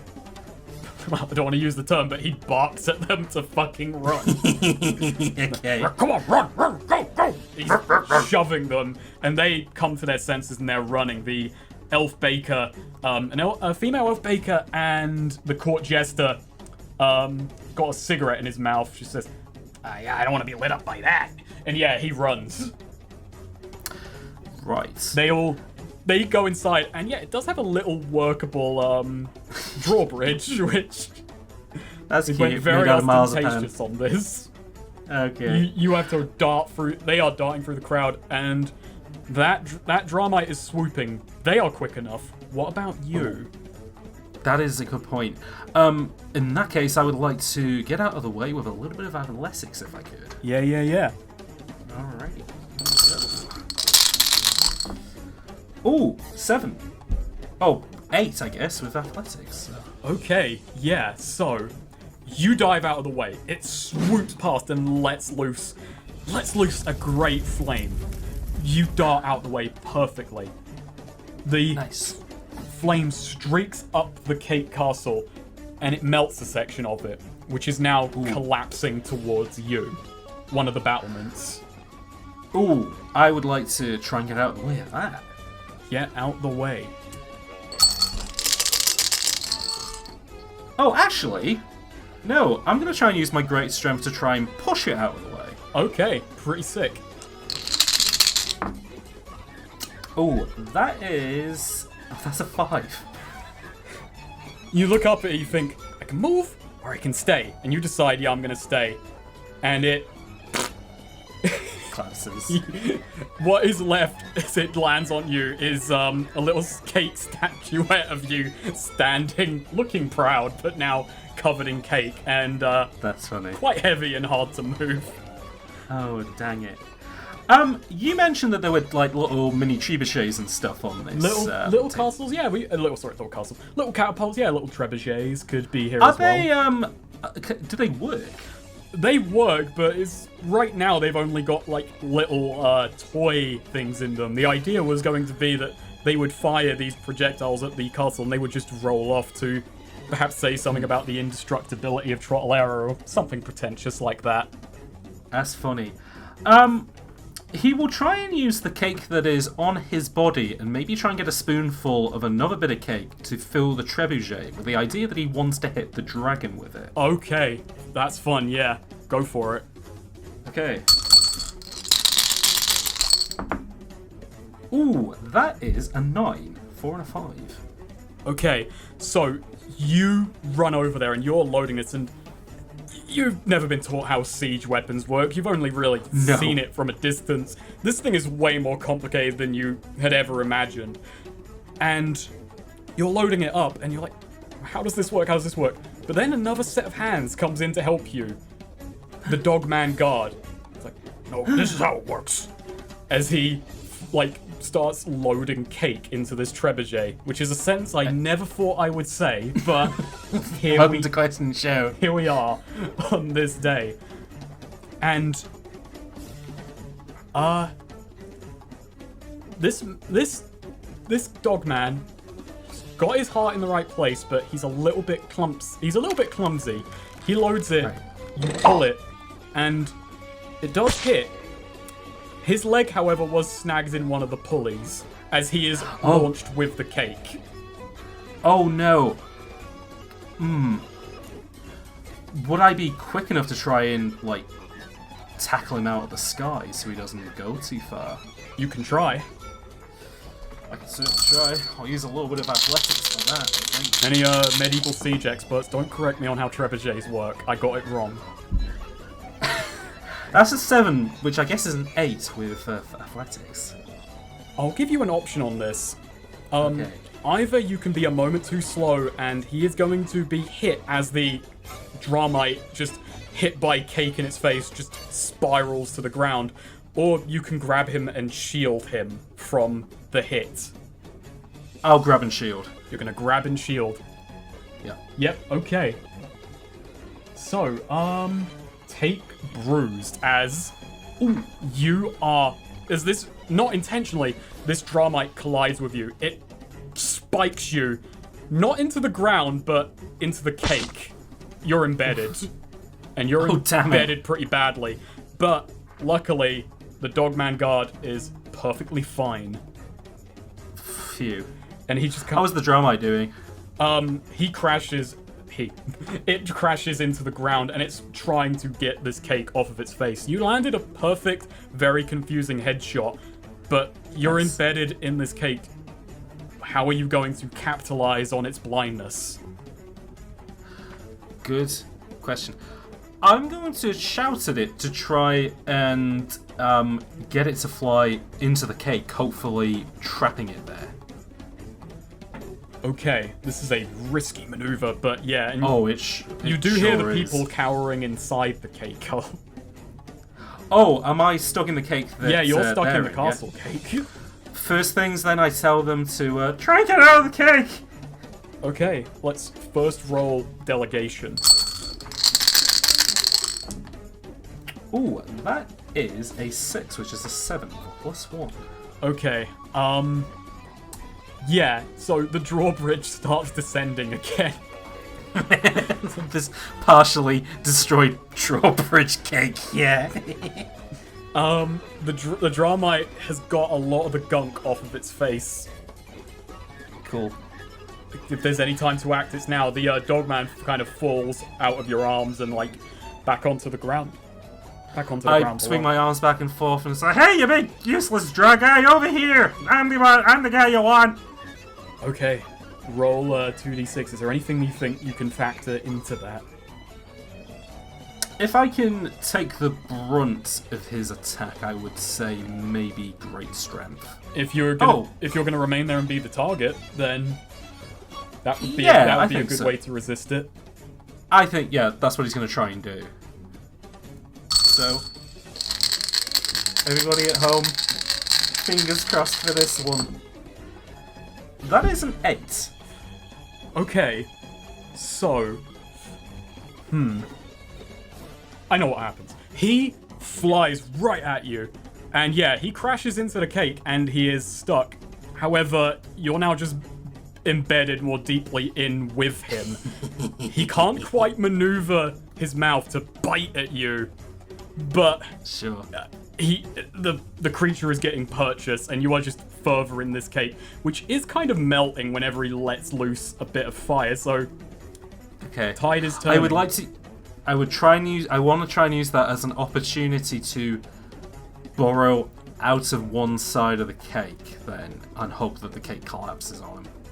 All right, go for it. All right.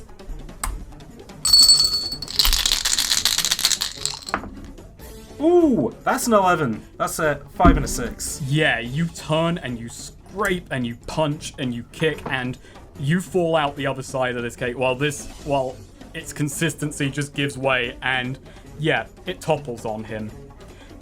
Oof. The castle wall just drops, the part of the drawbridge drops on his tail, and from behind you see the elf baker as she picks up a butter knife that's about twice as tall as she is wide and just tries to run at this thing.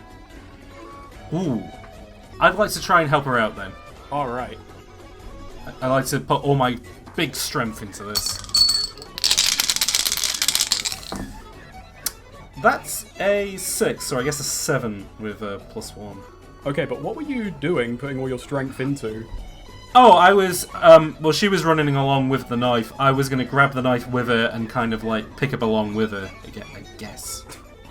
Okay. Alright, I know how this goes. Okay. So, Yeah, you do. You run, and you're both bigger, taller, and faster than her, so you don't quite realize as you are trying to help that her feet are no longer on the ground, and... On the ground, she's just, she's being picked up by the knife. Yeah, and as you plunge this knife into the Dramite, and you do make good purchase with a butter knife, it goes through the scale, it goes into it, it has been stabbed with a butter knife, she slams against the side of it, and just drops to the ground. A little bit of warning next time, brat. Sorry about that. But yeah, this thing shrieks, and at once, this burst of energy bursts forth from the cake and is trying to stumble away. It tries to fly, but the handle of the knife kind of stops one of its wings from fluttering as it would want to. It is not able to fly anymore, but it is trying to blow flame. It is kind of surrounded by cake, and it's kind of sinking into a puddle of what it's making. Ooh. Does it look like it wants to, doesn't want to try and give up fighting? Can I tell that? Roll a 2d6 and factor in investigation. Ooh, 10! Yeah, that's 11. It's given up the idea that this is a fight worth having. It's just trying to defend itself at this point. Pratt goes to hold the knife. He doesn't know if this thing is intelligent or not, and he says to it, "Look, Betty, none of us want to be here, okay? So what I'm going to say is this. If you want me to help you, you need to stop burning us, okay?" It stops breathing fire. Dragons are known for their intelligence. Dramites are a bit more feral, but it is said there is a wisdom in them. Okay, in that case then I'm going to try and win the Dramite over to our very weird party that we have at the moment. Okay, roll a 2d6. Alright. Oh, that is an 8. 5 and a 3. I think it just backs away from you. It just kind of heads the other side of the table, and it sits and rests. There is blood coming from its side, so... But it looks at you, it kind of sits like a cat does, and just rests its head on its paws. The prince is cringing at that, but he looks back at the people, and he's like, "Are you guys okay?" Yeah, I'm okay. The elf woman says. The Dogman guard gives a salute, and the court jester, whose name you've just remembered is Jimmy Smokes, says, "Yeah, I guess I'm alright." Oh, that's good to hear, Jimmy Smokes. Right, he's going to group up with these people, and the first thing he's going to ask them is, who's that? When did they get kidnapped, and were they shrunk in the same way? When you were giving your speech and everyone was distracted, him and the guards, they came in, got us all. Took us by surprise. Oh no. And what, and he read that weird bit of paper, and that's how you're like this, yeah? As you say that, you do start growing again. Interesting. The effect starts wearing off. Oh, and that's on everyone, yeah? That was on everyone, so everyone starts, which is quite awkward. Because in my head I was like, okay, I'm small now, so maybe Balian is in the castle, so maybe he could make something around. And like, oh no, don't need to worry about that, folks. We're all good. We're all fine. It would have taken you hours and hours and hours to walk there. Yeah, I know. No, and I was like, well, we got the trebuchets here, so maybe I could launch myself through the keyhole and I missed a trick by making that time. Oh well. So you are all stood on the table. Well, you all fall off the table also. The table collapses under our combined weights. I go over to the little dragite. And I want to... Is there, any kind of, paper or something I can use to bandage it? Yeah, there's, Yeah, Brait, I'll just introduce everyone now. So, the elven baker chef, her name is Brait. And the dog man is named Skipper. Skipper. And, of course, Johnny Smokes. He bandages the little thing up, and he will use one use of his beef jerky. Ah, yeah, that calms it down a lot. It seems a lot more friendly to you now. It's now just watching you intently, and you don't see any malice in its eyes. Okay, little guy. I'm gonna call you, Prince Pinch. There we go. You're gonna be my little friend, alright? You might be able to help us turn the tides of my uncle. Which, by the way, what a horrible thing for him to do on the day of my birthday and the day of this coronation! Yeah, he was ranting and raving about you before you got here. It's just, he held it in, but before you got here, he was just kind of weirdly giddy about finally being able to show up his brother and finish and, embarrass you and finally put the kingdom in the hands of the right Hemlock. It was strange. But the moment you got in, he put on this weird tough guy act. Well, if there's somebody who knows about weird tough guy acts, that's me. So, let's try and figure out a way out of here. Because, I guess he goes to try the door and the thing is just locked, yeah. Which Brait pulls out a key and unlocks it. Oh, yeah, no, Pratt was ready to, shoulder barge it, and then, no, it just gets unlocked. Oh, phew!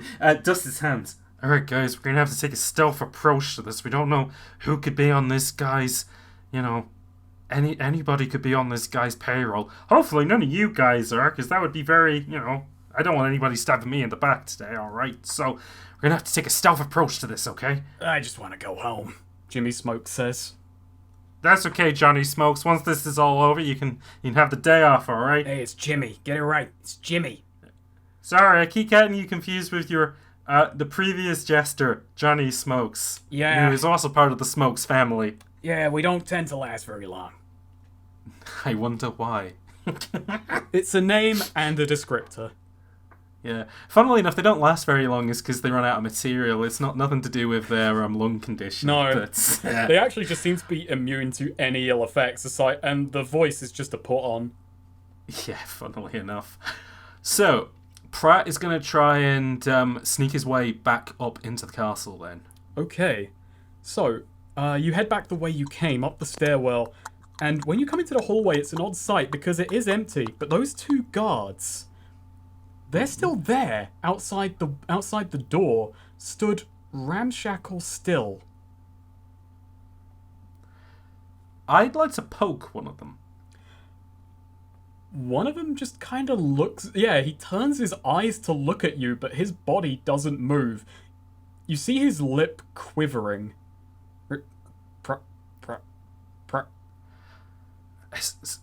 Did they put a spell on you? Can't move. Can't move, okay. He tries to, tries to move his arm to see if, that'll relax him. Oh, you can move his arm, but then it's just stuck in the new position. Oh, that's funny. Oh, that's good. Oh, Pratt is worried looking at this. And he relays this information. It's like, they put some spells on the guards and they're not able to move. Yeah, well, no one can move. I can't do anything. It's just this big weird guy. Looked like was a humanoid. He just came in. He was followed by a group of. Yeah, that's my uncle. He was upset I didn't invite him, and I think he wants to be king. I need to stop him. Yeah, Did you see what way he went? He went in there. And he kind of eyes to the Great Hall. Just. Ooh, okay. He takes a deep breath and he goes, "Is there anything I should look out for? Was he packing any heat or whatever?" He had a lot of guards and some men in green suits.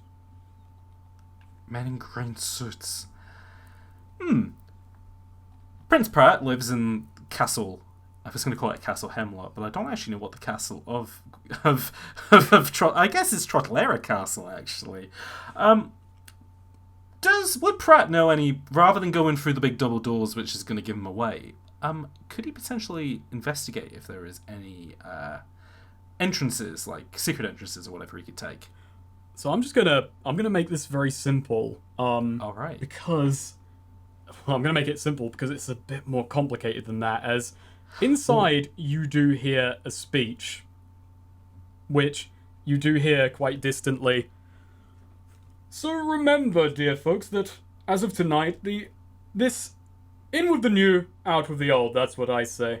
And I'm sorry I've had to make you a captive audience, but let's just say that None of you should be coming or going. This room is locked down tight. Oh no. Right. So first things first then. Pratt is going to try and get the word out then to people outside the castle. Okay, so,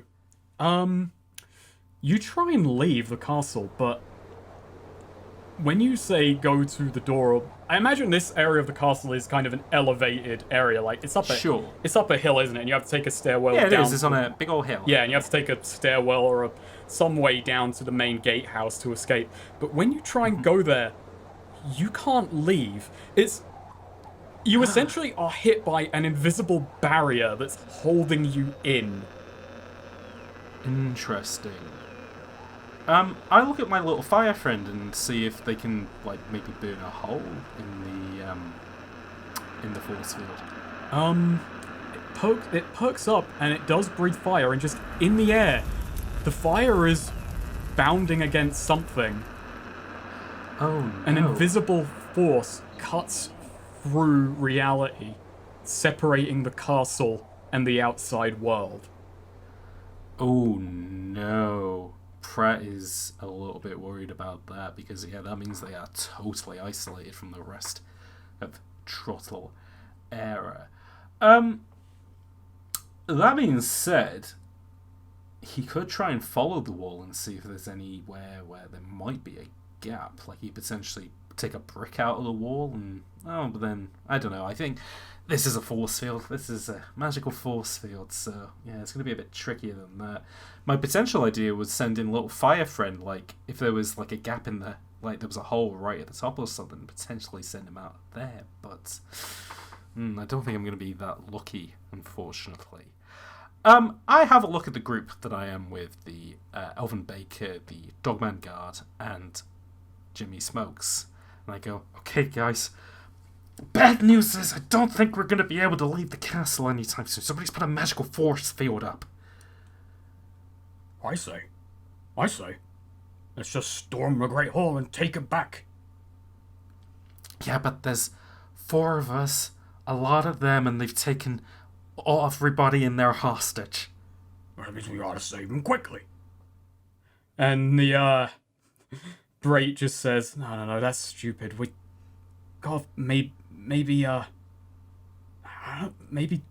just try I know it sounds weird, maybe try letting him know you're still alive, as that would incite the people. They wouldn't just go along with whatever he says. And Jimmy Smokes goes, stupid. You're all stupid. Clicks his fingers and he goes, I got an idea, guys. What if we get him and the guards out of the hall and you guys can free the people in there? How you gonna get him to leave the hall? He's like, locked it down. Yeah, but, like you said, if he knows I'm still alive, that means that there's a flaw in his plan now, don't there? And I think that knowing that shrinking me wasn't a very good idea, maybe he'll try and kill me next time. I think he tried to kill you this time. Oh yeah, but that didn't work, did it? So he's gonna have to take stuff into his own hands. I mean, maybe. We don't quite... I don't quite follow this logic, Pratt. Yeah. Listen, I'm trying to think on my feet here. Yeah, we all... Ain't we all? Jimmy Smokes. Okay, but that's what his current idea is. He's going to try and create some kind of distraction that's going to get his uncle and his guards' attention, which may hopefully open something for these 3 to help out the people in the room. Okay. That said, though, yeah, because he hasn't really got anything to create, like an illusion or whatever, so that's not possible. I mean, he could potentially use the little dragon or... Now, you know what? That's the idea I'm going to go with, then. So, first distraction, second delegation, third, question mark, fourth, profit. Okay. So, how does this begin, then? How are you sending out the drama? How are you sending out Little Pinch? How are we going to send out Little Pinch? Well, first things first, he'd like to investigate the situation. He'd like to know where the important people are and anything that he can exploit. Okay, so roll investigation. Ooh, that is an 8, or I guess a 9. Okay, so as you're investigating the main hallway, you're thinking, what entrances are there to this that I know about? There's the big double doors, and there's the window above the courtyard. Bingo. So you walk out into the atrium leading to the courtyard. It is thundering down with snow. It's like a thick sheet. It goes up to your ankles, and you are just trudging through the snow, party in tow. And you get out into the courtyard. You're greeted by two very strange sights. Oh. In the middle of the courtyard is, in square formation, a lot of your guards not moving. Oh. They are no. holding a tarp between them, just up in the air. It's blowing in the wind, but they are holding it very tight between the lot of them. They're holding the tarp over something. He'd like to go investigate that. Okay. I imagine that the guards are frozen solid like the ones inside. And also, these poor guards, they're probably going to get hypothermia from that. Yeah. What's happening. So, you walk over and you look between them, and their faces can hardly move. They seem even more afflicted than the guard at the doorway, because these ones can't even move their faces that much. You can just faintly hear, you can just faintly see breath coming out of them to indeed say they are alive, but beneath all of them is that bundled cloth that was being carried earlier, and on it is painted a giant rune. Interesting. And the second thing you notice that's odd is looking up at the window at the back of the Great Hall.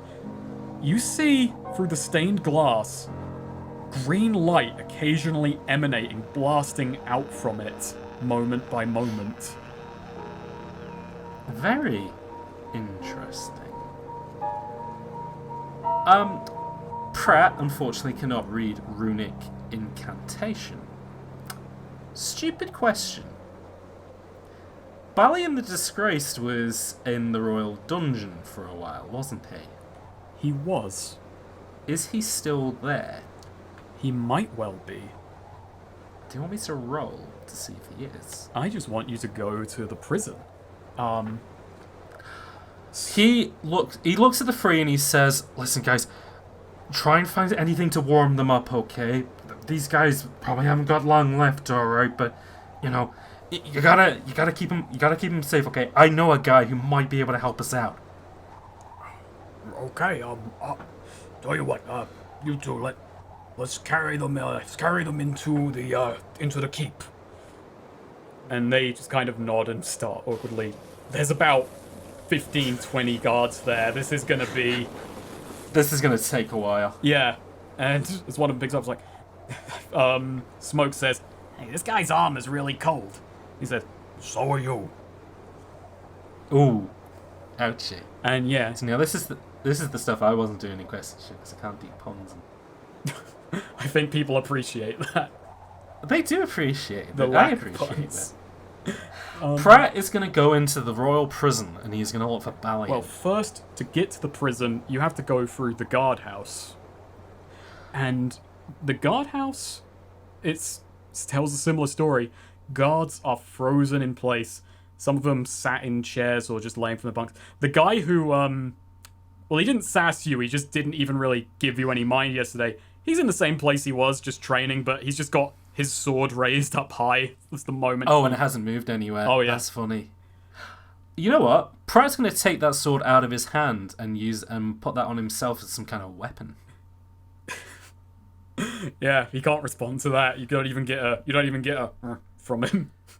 He pulls it out like he's pulling it out of a Lego piece. So I will be adding treasure weapon to my inventory. Nice. But from the back of the guardhouse, you hear faint chatter. Ooh. There's two people just stood at the gate. Do you want to listen in?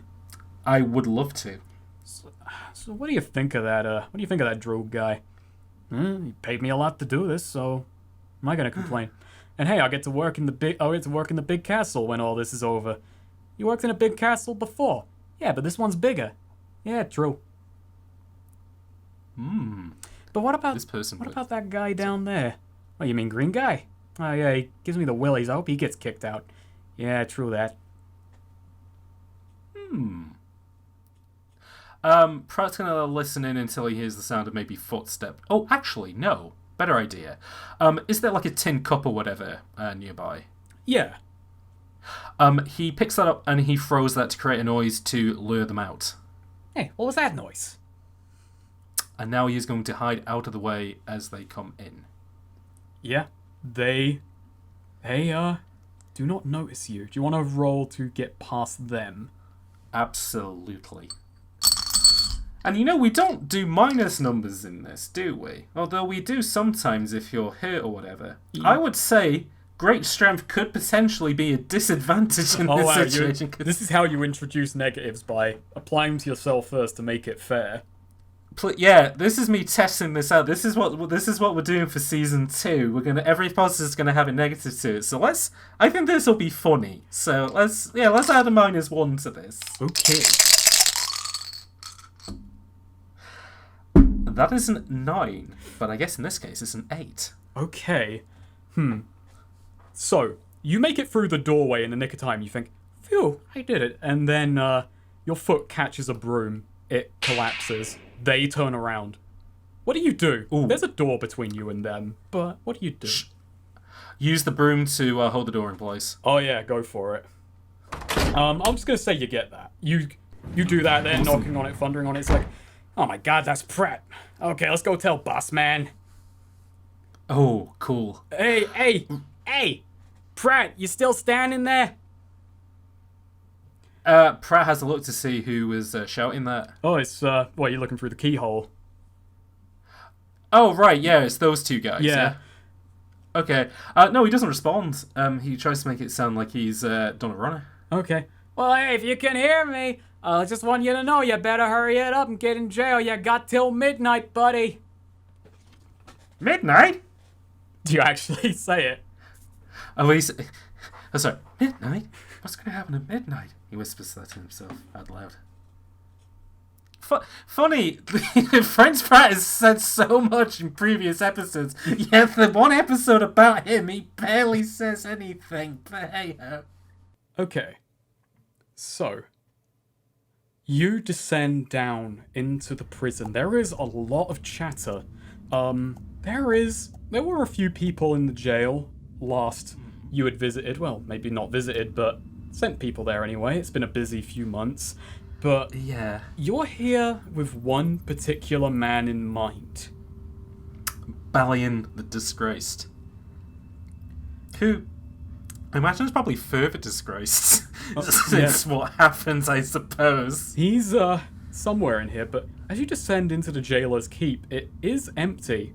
But there's a lot of dust kicked up down here, which is very strange. As you come into the row of jail cells, at the end of it, there is a big hole in the wall. What? It's been blown out, and beyond it is... Well, you can't much make it out, but it looks pitch dark in there. Okay, he is going... Are there any torches and stuff on the wall? Oh yeah, there's torches lining the walls. And is there any kind of oil and, like, flints to light them up? Oh, they're all lit. They're still going. They haven't been turned off. That's the light down here. Excellent. He takes one off the wall and he is going to go and inspect the big hole. As you do, you are met by a stranger sight. No one has ever told you something like this was in the castle. As well, you look out over it, and there is a big wide room. It's like 20 meters by 20 meters. Like across and in width, and as you look up, it goes up. Well, there's no stairs leading up, but it just goes up a ways. And as you look down, yeah, it goes down. On the walls are concrete stairs, or stone stairs, no handrails, and just a big drop in the middle. It slightly upsets your stomach. You can't see the bottom, but you can see a faint green light spilling out from one direction.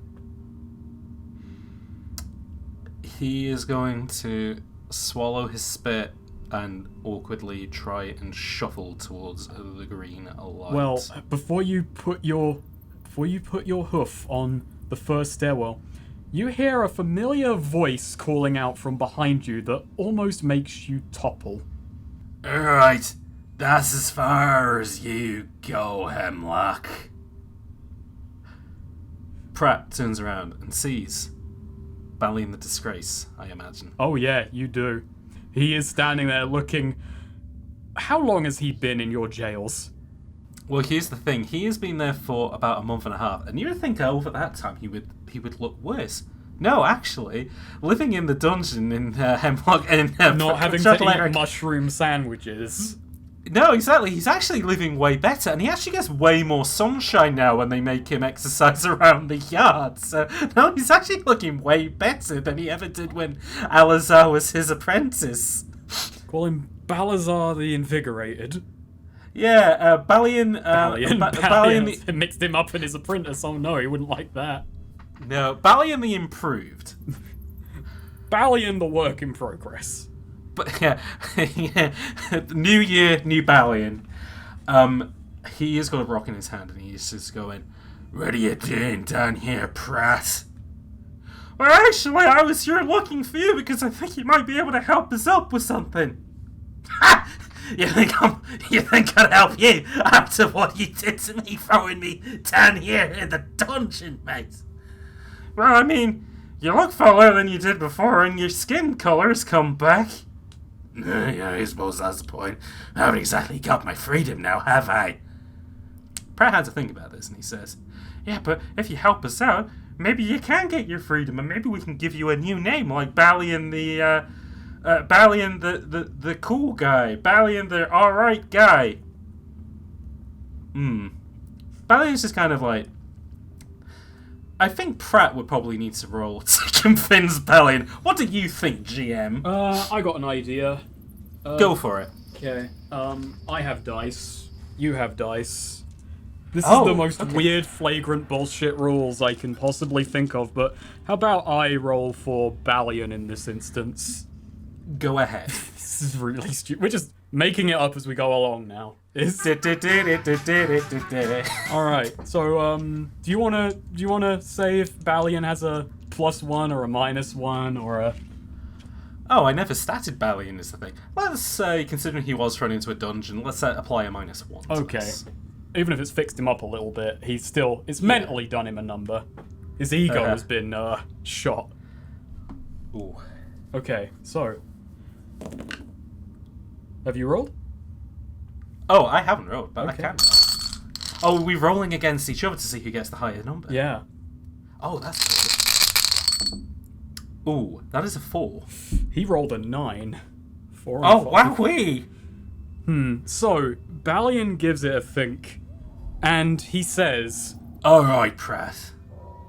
Maybe I do want a new title, maybe I do want other stuff, but I think there's a little bit more you can give me. I mean, I don't know. I mean, technically I am the king now, but that's only if I, manage to get out of here and all that sort of stuff. Well, I mean, you wanted magic back in TehSnakerer, didn't you? Yeah, I guess I did, didn't I? So, maybe we can bring magic back fully, and I can make you the Minister of Magic again.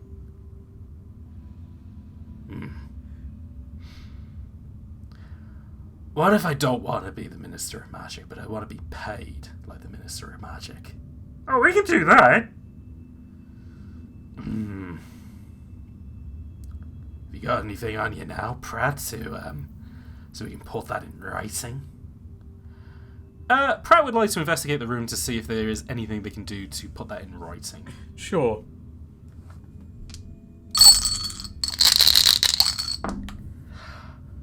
That is a 6, but I guess if I'm using investigation, that's 7, That's right? a 7, yeah. So, you do walk over to the jailer's desk, and you do manage to pull out... It's about the only thing writable in there. You get a quill and you get a thing. This is the logbook of for prisoners, just keeping tabs on them, and the guards coming and going. He writes he doesn't know a lot of legislation language, unfortunately, but he essentially writes an IOU dignitary's position to Balian.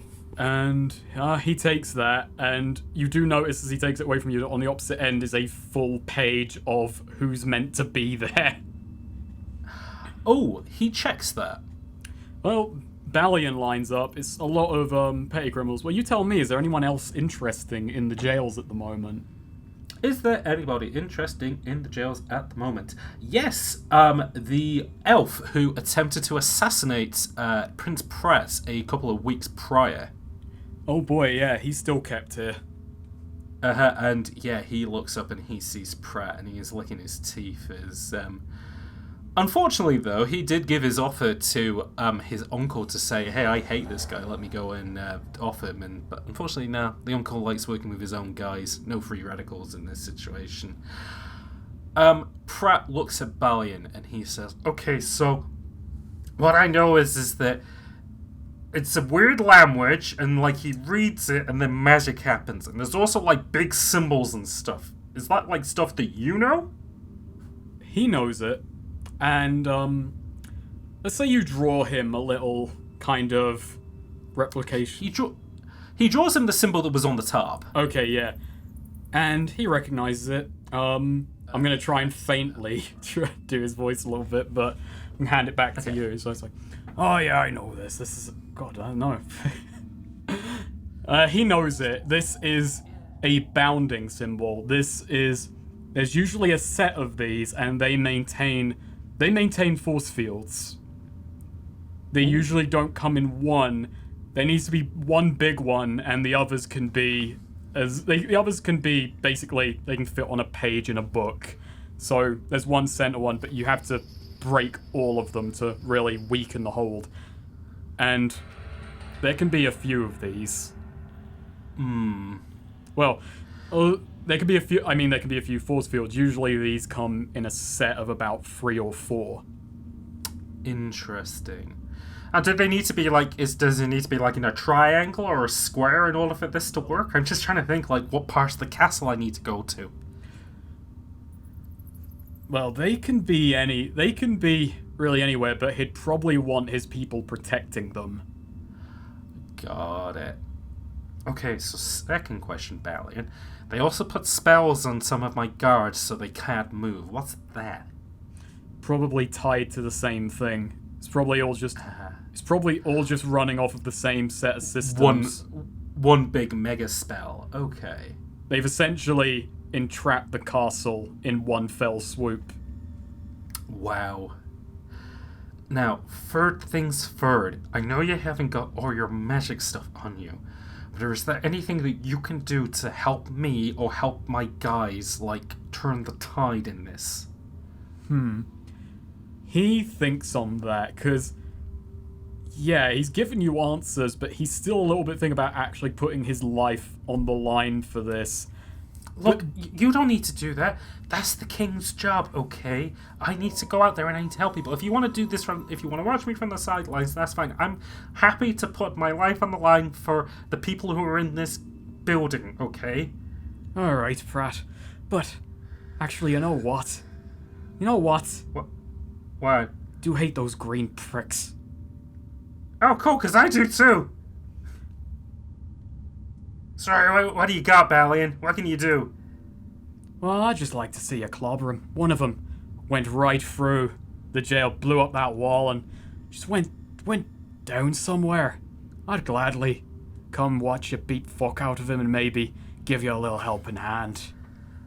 Okay, is that what that green light is? There's a green light.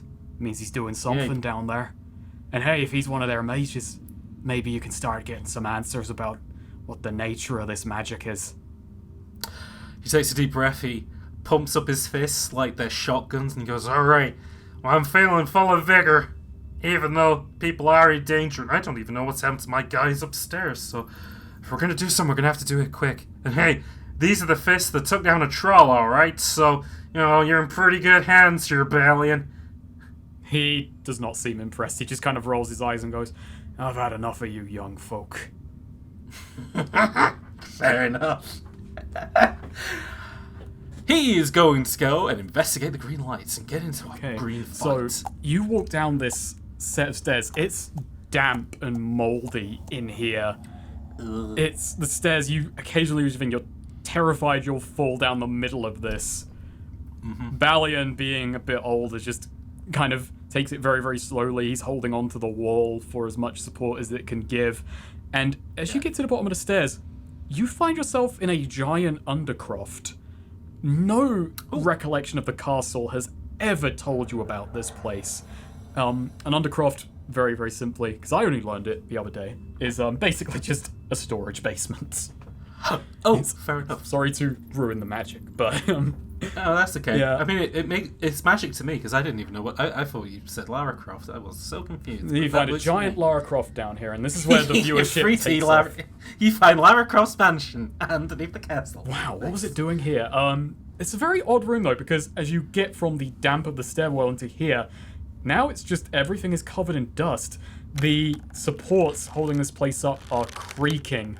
There's every chest and box is just covered in a thick grey layer of dust. Yeah. And on the walls are heralds, banners, and flags of various houses that you have absolutely no idea of. Does none of them are the Hemlock banner? One of them is. Equally as old and tattered. A few of the details have changed. But tell me about the, if you want to, tell me about the Hemlock Herald. What is the banner of the Hemlocks? It is a much like Uriel Hemlock. It is a big old. It is the big old neck of a beast man. It looks like a mixture of a deer and a wolf, essentially, from the neck up. And then it is a shield where in one of the quadrants is a big old sword, and then in the other quadrant is a dove, not a peaceful dove. What do they call it? Like an olive branch, essentially, which is their family thing of it is the sword that cuts through problems, but it is also the branch that brings people together, essentially. So, on this really old herald, just something strikes you as odd. That olive branch isn't an olive branch. Oh no. That olive branch is a wand. Oh, wow. Okay. And at the back of the room, there is a great set of double doors, and it's slightly ajar. And through it, you see that green light much greater down here. Okay. It tells Balian to make a shush motion as they want to very slowly open the doors to not catch this guy's attention. Okay, yeah. You sneak towards this door, and I won't have you roll right away, but you creep up and you poke your head through. In it, you see the very wide green man in the green suit.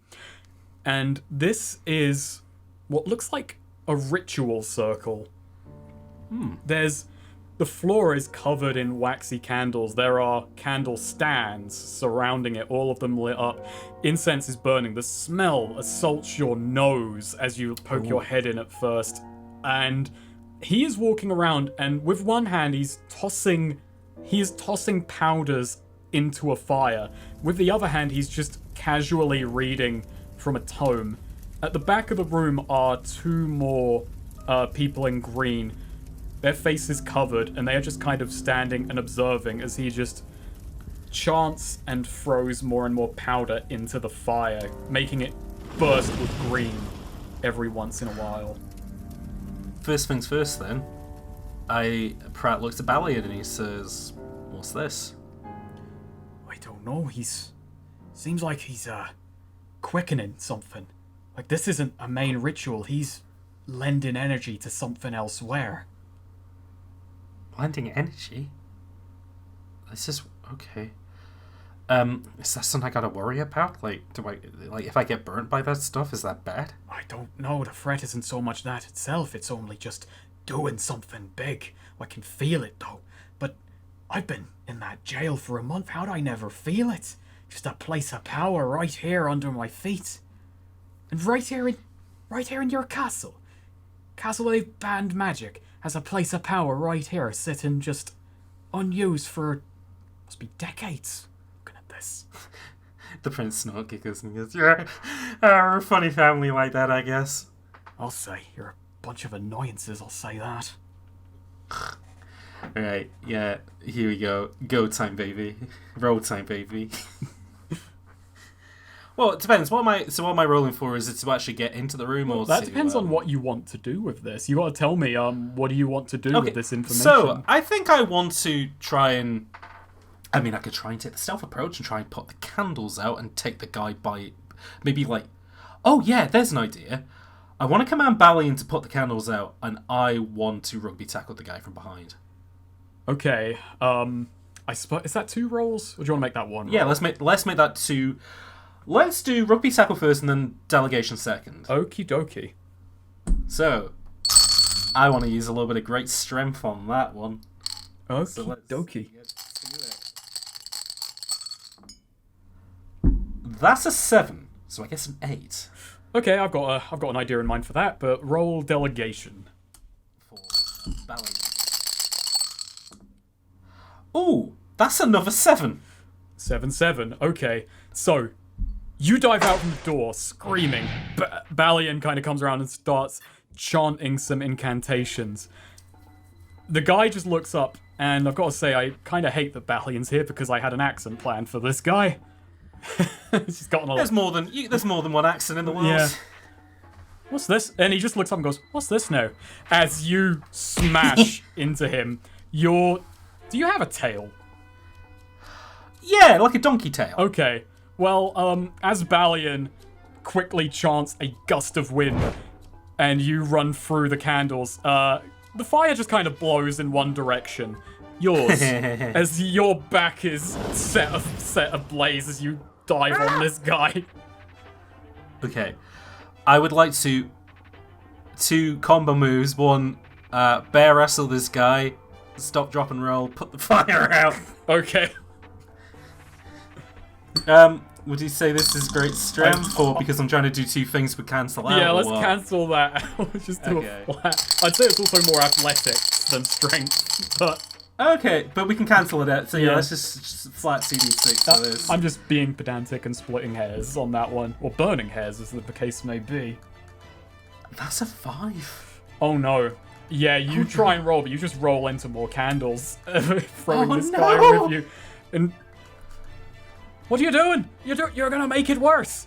And you are more on fire than you've ever been, and now covered in wax. The 2 people at the back of the room are just kind of walking. They've stopped standing still, and they're just walking towards you. But something weird happens. You're gripping onto this guy, and then he disappears. Green smoke. And he reappears stood upright at the other side of the room. Ah! Slippery guy! I would like to try and, rather than try and put the fire out, he's just going to try and rip maybe the top layer of his clothes off to, like, take the fire off. Okay, yeah. Go for it. I'll let... You know what? I'll give you that for free if you expend a use of armor. Absolutely. Yeah, you just rip off a layer of clothing. And it's a bit of an awkward standoff now as he just looks and goes, "Oh, I recognize you. You're that prince fella, aren't you?" That's king feller to you. Oh my, he's got a bit of a bite to him now. Well, I guess I should expect that after that tackle. You really put everything into it. He kind of like cricks his shoulder. So just gonna warn you. You just made everything a lot worse doing that. Oh yeah? Yeah. How's that? Well, you see, this was working on this was doing the ritual they're doing in the Great Hall at the moment. This was gonna make sure it was done by midnight, but well, now that's not gonna happen now, is it? Good. Not good. Well, not good. I didn't want there to be any bloodshed in this, and maybe Droog will do that now. He strikes me as that kind of guy. Oh no. Pratt's looking at Balian like, can he get a message to the people upstairs? Balian kind of looks at you. And, "Oh, no, that's helpless." Maybe we should split the accents now because there's 2 Irish accents in the room. I'll go back to. Yeah. That's a bit useless now. Oh no, Pratt is worried. He doesn't want people to die. Oh no. Okay, let me run this through. right now. What you just did was, this was just speeding up the old memory ritual he's doing upstairs.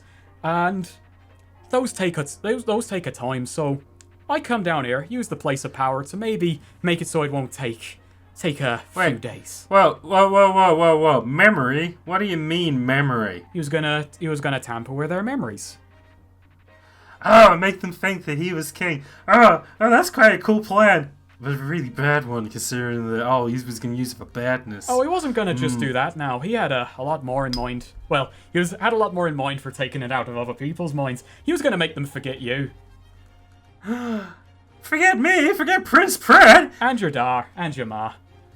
Forget the whole... forget the main character from Quest and Show. I don't want that to happen. I'd hate for people to forget Quest and Show. That would be tragic. That'd be tragic. My God, I judge you for the ropey accent, but mine just went all over the place. That was a rope being tugged by a dog. I'd like to apologise to the people of Ireland for... Well, I guess that... I don't know. That accent could have been from anywhere, I guess. It's a fantasy realm, which means bad accents don't exist. Exactly. Might get out of jail free. It's like Balian. Nice. Okay, the prince is like, alright, so I've put a fly in their ointment, so they're gonna start getting pretty wound up about this. Well, I guess if that's the case, whatever I'm gonna do now, I'm gonna have to do it quickly. You know what? Fisticuffs. Prince is gonna try and punch this guy in the face and knock him out. Okay. Bit of maybe a stupid idea, but hey, he's not a smart guy, Prince Pratt. By all means, he was being very expository. That's true. Are we factoring great strength into this? If you want. Yeah, go ahead then. Why not? Oh, that is a 9, so I guess a 10. Yeah. You see him about to open his mouth to say something, and bam! He is sent flying several meters into the wall, and he just crumples over unconscious. The two attendants he had, the two people in green, they look at you and they just kind of throw their hands up. Just like... Yeah, that's right. Get on the ground. If you got any magic stuff on you, take it out of your pockets. Throw it out. They just basically throw a bunch of pocket lint and dusts and powders onto the floor. They just had a bunch of reagents, basically. He points at Balian and he smiles and goes, "See, guess I'm not so bad after all, huh?" You punched an unarmed man in the face, and you're twice the size of him. Yeah, but you said you wanted to see me punch the guy.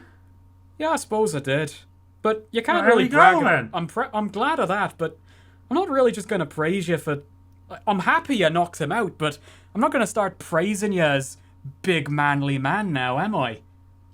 Well, what are you going to do so you are going to start praising me as big manly man? If you're in it for the praise, which I've been in it for a while, you gotta really work for it. You gotta be worth it. And he kind of puffs his chest out. Fair enough.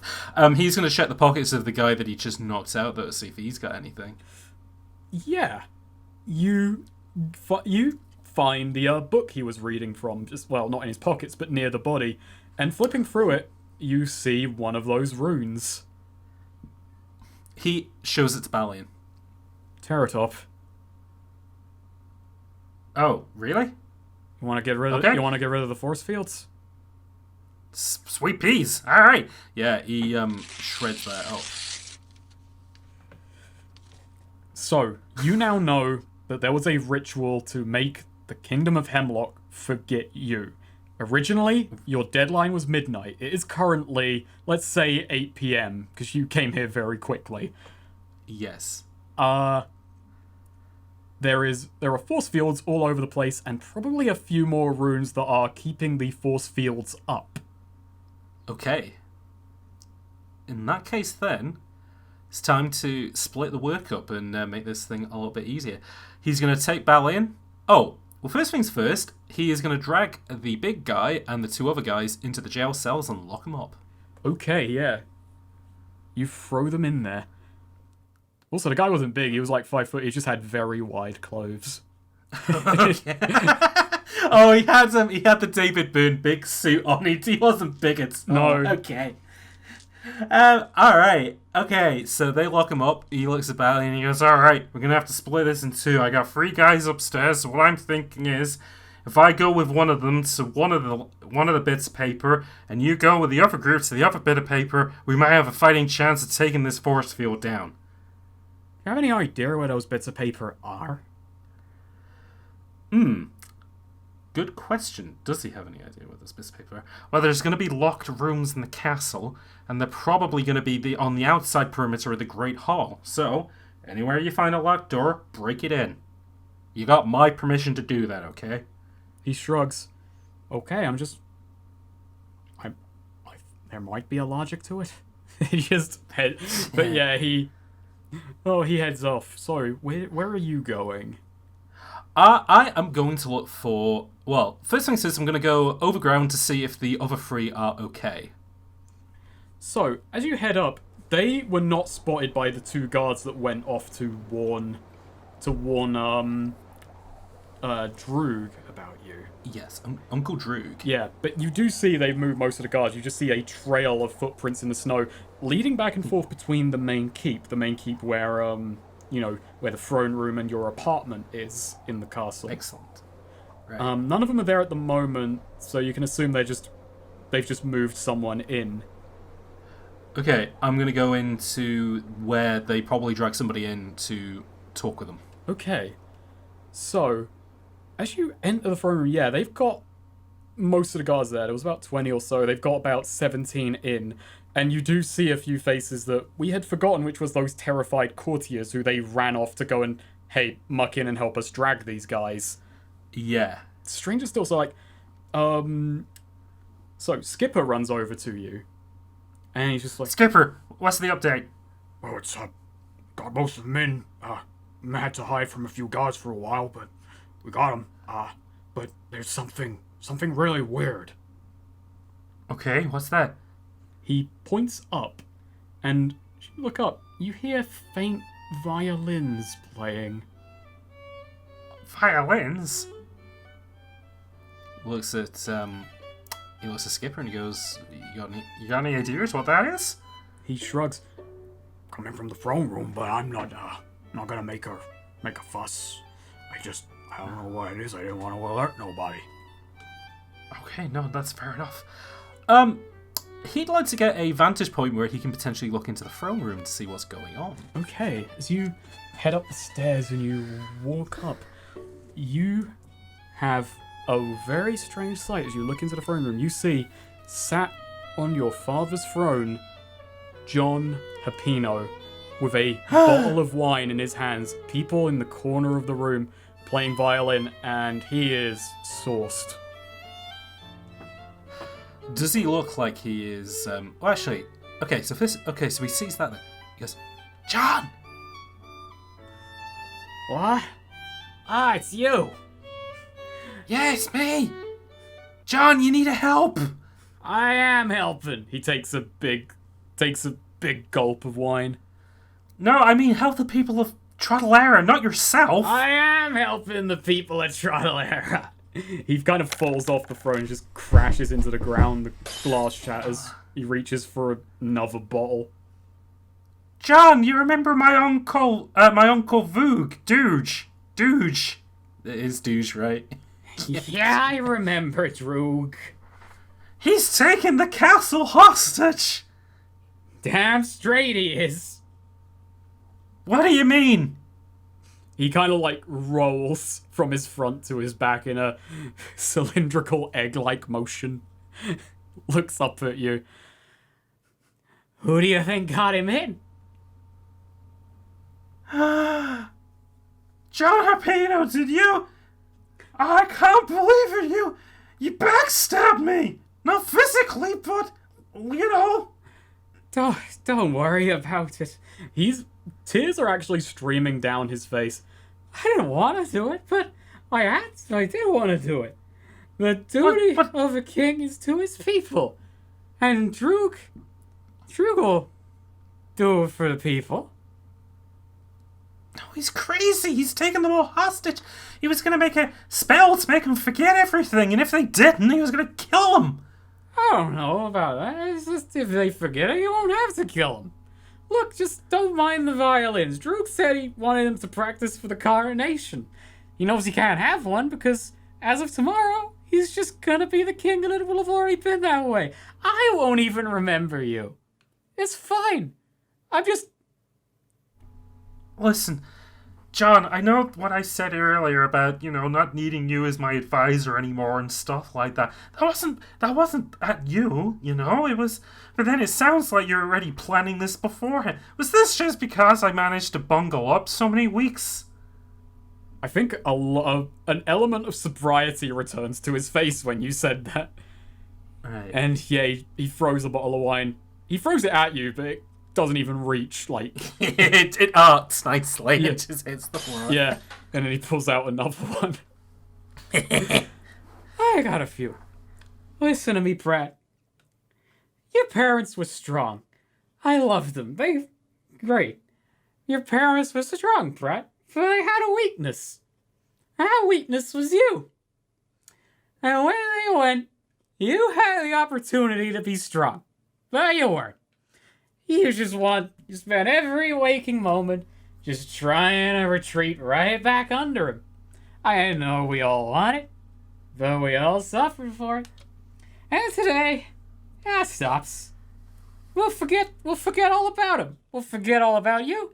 And we'll just have Droog in charge. How bad could it be? John, if I wasn't outside this window, I'd come in there and strangle you Come on, bugger. come on and do it. There's no force field keeping you out. Just do it if you want to. I'm gonna be different tomorrow anyway. I ain't doing it because I'm a bigger man than you ever will be. You tell yourself that. But No, violinist, play me a popular song of the day. Funny. Because here's the thing, John. You don't know what I've managed to achieve. And I don't just mean in the past 20 minutes. I mean as king, alright? I have done a lot. You've of only been stuff. king for the last 20 minutes. No, but I've been destined to be a king since the moment I was born, John.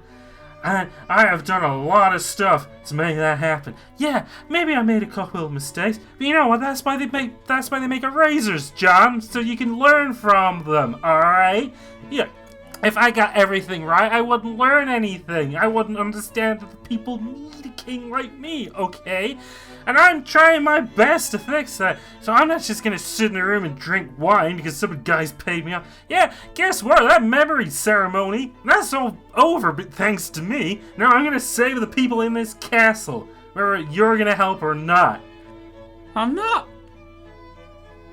Good. Well, drink yourself to death then, John. By the way, do you know where one of those bits of paper are? One of those bits of paper. Yeah, for the runes on them. Roll a dice to see go if he ahead. Yeah, spills and not just his wine. That's a 10. Huh? Oh yeah. Yeah. I think your aunt in the library, she had one of those papers. There we go. Aunt's in the library. Wait, my aunt's here? Yeah, Droog's wife. Lovely woman. Ah. Called me a fat little shit. Oh, that doesn't sound so lovely. That's fine. Tomorrow I forgot she said that. Oh, okay, fair enough. Okay, I'm gonna go deal with her then. So, he has a destination to go to. Meanwhile, he sent off Bravo team to look for another bit of paper. So, yeah, let's go meet another member of Pratt's extended family then. Okay, so you head to the library, which luckily enough is connected to the main keep apartments. Excellent. So as you walk in, you are hit by a blast of cold. Well, you know the library better than I do. Roland Ward visited it. Tell me about this library. Well, this library was one of the first parts of the castle that was built many, many, many years ago. It was meant to be a sort of a trophy case for Uriel Hemlocked, that he would be able to put some of his spoils from adventuring all those hundreds of years ago. But since then, it has developed into a tomb of knowledge, essentially.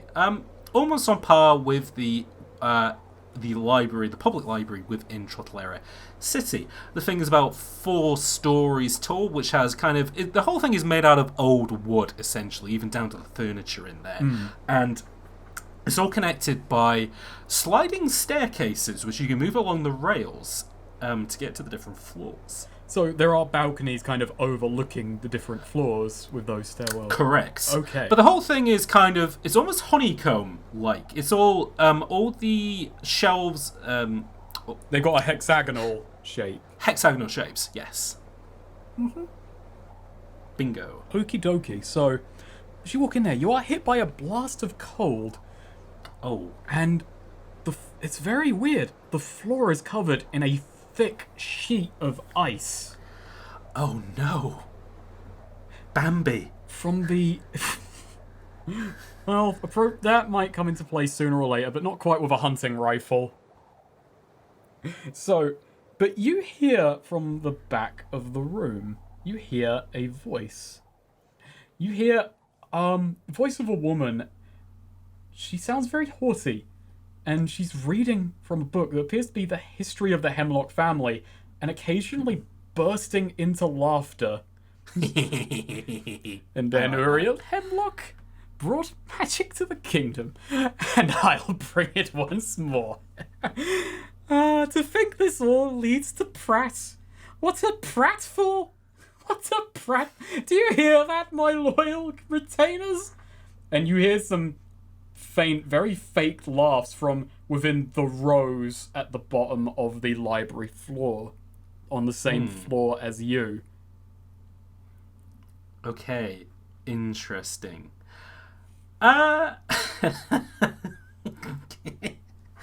I was just trying to think of a solution to this, or at least one that isn't immediately very cruel.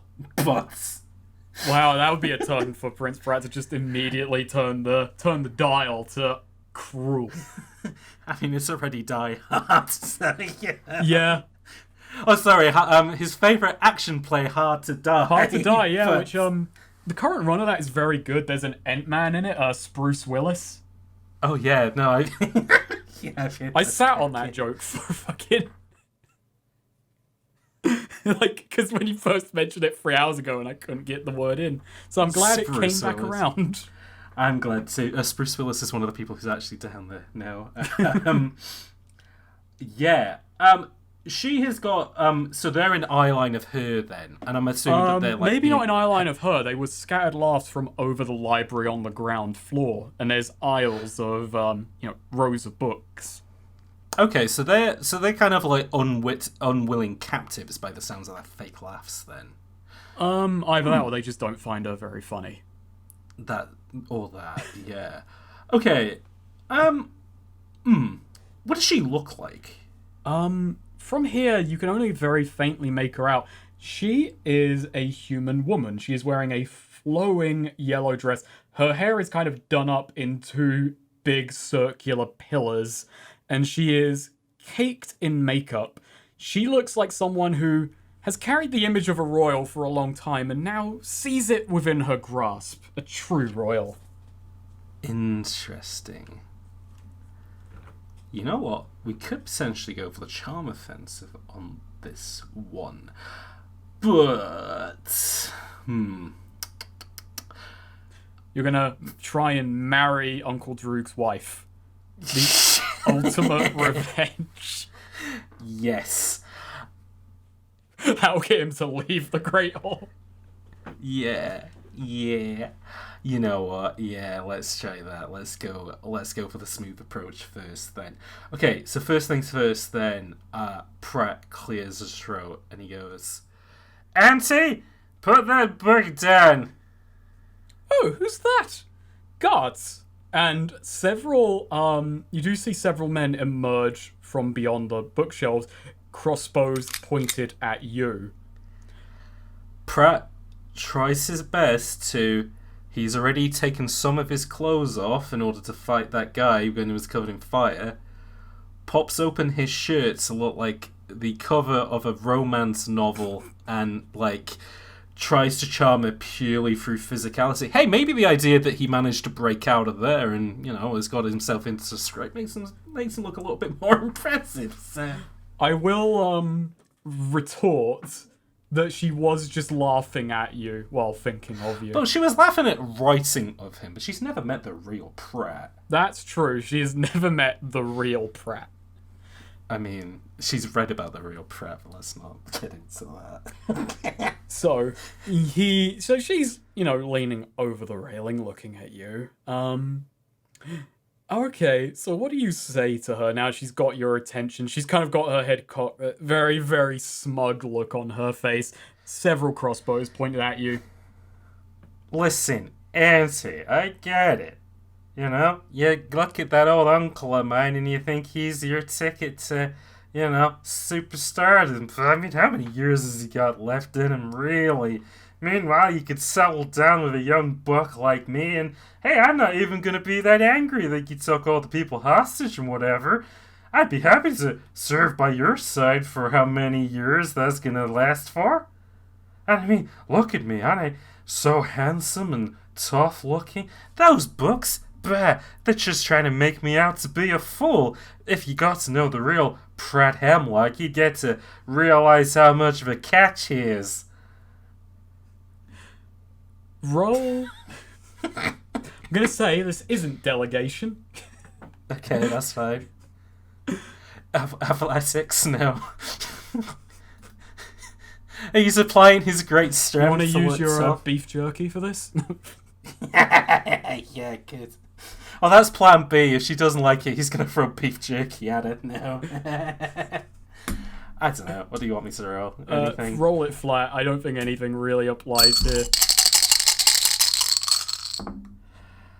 That is a 7.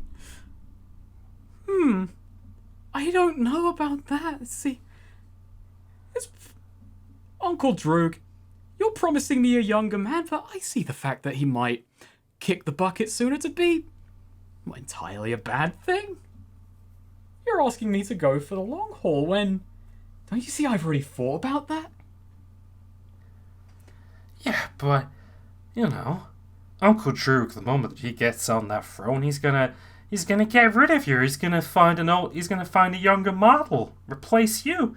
Meanwhile, I know the benefits of an older woman, the more experienced. Honey, I don't think you know anything. I know plenty, thank you. God, I'm not sure where to go from there, because there's just several guys who are incredibly uncomfortable with this. The most uncomfortable episode of Question. They're all just looking between each other. It's like, is he trying to flirt? We have crossbows. It's pretty ballsy, though. You gotta give him that. Did they slightly drop their crossbows? You do hear one string being pulled. Alright. Is there a table in front of Prince Pratt? Yes. There's rows of bookshelves, there's tables, there's reading spaces. Okay, I would like to do 2 things as Pratt. First things first, while he was trying to give her the charm offensive, he picks up a book and he's going to throw it at her. Second, he's going to flip the table over and use it as cover from arrow fire. Yeah, okay. Alright. Roll it. Are we applying great strength to this roll? Yeah, we're applying great strength for this roll. That's a 6, which I guess is a 7 because of a +1. Choose one. So, you either get the table up and you deflect the arrows, or the book connects. Okay, I'm going to flip the table up then. Okay, yeah. Book goes wide, just kind of opens up, loses a lot of its energy, it just kind of crashes somewhere onto the first floor. But yeah, your table goes up. Several bolts stick through the table. Inches from your face. Is she running or is she staying where she is? You can't see that at the moment. Oh, okay, that's fine. Pratt's gonna try and find a way to get to the second floor then. Okay, yeah. So, well, you see the stairs. They are out of place at the moment. Oh yeah, because they're you can push them around. Yeah. He's gonna try and bolt for the stairs. Okay, roll it. I'm gonna say this uses athletics, Yeah, right? that's fair. I was going to say floor's covered in ice, but... Ooh, 7, but that's an 8. Okay, so an 8. So, yeah, you start running. You do trip and fall, but luckily you have momentum on your side and you are gliding towards the stairs. Something odd catches your eye as one of the guards kind of runs in the way to intercept you and doesn't seem at all affected by the ice. Oh, interesting. Pratt has a look at his feet. They are on the ice and you are slipping. But his feet aren't. No. Interesting, but there's no there's no glitter around them or anything like that. There's no glitter around them or anything like that, and they're just wearing regular boots. But yeah, Interesting. for the moment, this guy's right in your path. You know what then? Pratt is going to use that information to his advantage, and he's going to get a grip on the guy. Okay, yeah. Grab him. Ooh, that's an 11. Yeah, you, from a kind of sliding sitting position, you grab this guy and he tumbles. His crossbow shot flies up into the ceiling. Okay. And now he's just kind of gliding along with you on the ground. The other guards are trying to reposition, but now they're a bit worried to fire at you. Oh, because, yeah, I've got a human target. I'm going to try and, like, grip him, and I'm going to try and, like, almost step on his feet to kind of, like, awkwardly walk over to the stairs using his magic feet. Okay, yeah, I'll give you that. So you jump up over to the stairwell. It's still out of place, and your feet are still slipping and sliding when you grab onto this thing. Oh, okay. Is the staircase itself covered in ice? No. The stairwell is covered in grease. Oh, wow. It seems to end at the stairwell. And the grease that's hitting the ice doesn't seem to be, like, melting it or really affecting it in any way. That's wild. He's going to try and pull himself up the greasy stairs. Oh, boy. Okay. 2d6 with a -1. Okay. That's a 9, so an 8. Okay, but you are making it up there. You're getting up bit by bit, and she's taunting you all the way. It's like, oh, little Pratt Hemlock finally climbing anything. The ladder, the respect of his peers. Oh, wait, that didn't quite make sense, didn't it? I'll have time to practice, and I'll have a speechwriter when we're done. And do you know what the problem is now his body is covered in shiny grease, making him look even more impressive. Well, That's he's a weird. rumanoid. He's covered in fur. It kind of looks matted and disgusting, actually. Oh, actually, yeah, no, that's true. He is covered in it. Oh, yeah. Ugh. Okay, fair point. No, never mind. Now he's... Okay. Yeah, no, he is looking matted and gross. Yeah. But is he now on the second floor? You make it to the top of the stairs, but they weren't in place. This connects to nothing. Damn it. There's just a big gap between the balcony she stood at and you. Jumpable? Maybe. Should we give it a try? I think it would be funny. Let's apply some acrobatics to this then. Athletics. Athletics even. Oh yeah. Wow. D&D me. Wowee. Oh, that's an 11. So 12. Well, so a 10, but you make it anyway. Oh yeah, sorry, you applied a -1. Yeah, because you are very greasy, but yeah. She is shocked as, with seemingly no purchase, at the top of a grease-slick stairwell. Grease-slick marble stairwell. You jump, your feet leave the ground. She doesn't even have time to process that, wait, that huge fucker's about to make this jump. There's a split moment of horror when she realizes, oh, he did that, before you crash through the balcony. Excellent. Do I take her with me? If you want to, yeah. Yeah, let's do that. So you hit her, she goes flying backwards, and there's a moment of confusion when she looks up at you and her face is just covered in grease. You've just chest barged her. Did she drop the book? Oh, his chest has got just a big chunk of makeup on it. You've got an imprint of her face in your chest. It just looks like a screaming clown on his chest. But yeah, she dropped the book. I would like to grab the book. I will also say, as you catch a sight downstairs, I mean, the guards are running over, but the ice is gone. Oh, cool. So, but yeah, in that book, the page he was on does have one of those runes. Rip, rip, rip. Rip, rip, rip. Okay, yeah. He looks at her and he points his finger and is like, I gave you a chance there, Arnie, and you blew it. Oh, yeah, I suppose. But, I mean, let's face it. There's more runes out there, and there's still several guards downstairs. He looks over at the guys and he goes, you really want to work for a woman who just got taken out by Prince Pratt of all people? Wow, that's a hell of an argument. That's a very good argument. I'm making you roll for so much this session, but... yeah,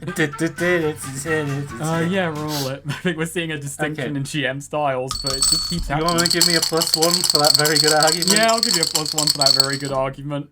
Ah, it's a 12! Boxcars, baby! Yeah, look, miss, you know, it's fine and all, but, well, what is it?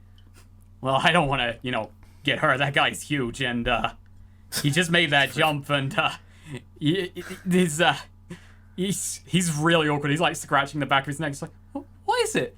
Well, you know about the memory ritual tonight, and her face drops. Hey, guys! And the makeup of her face on your chest drops. Hey, guys, why you seem to be on my side? Where's the last bit of paper keeping the thing up?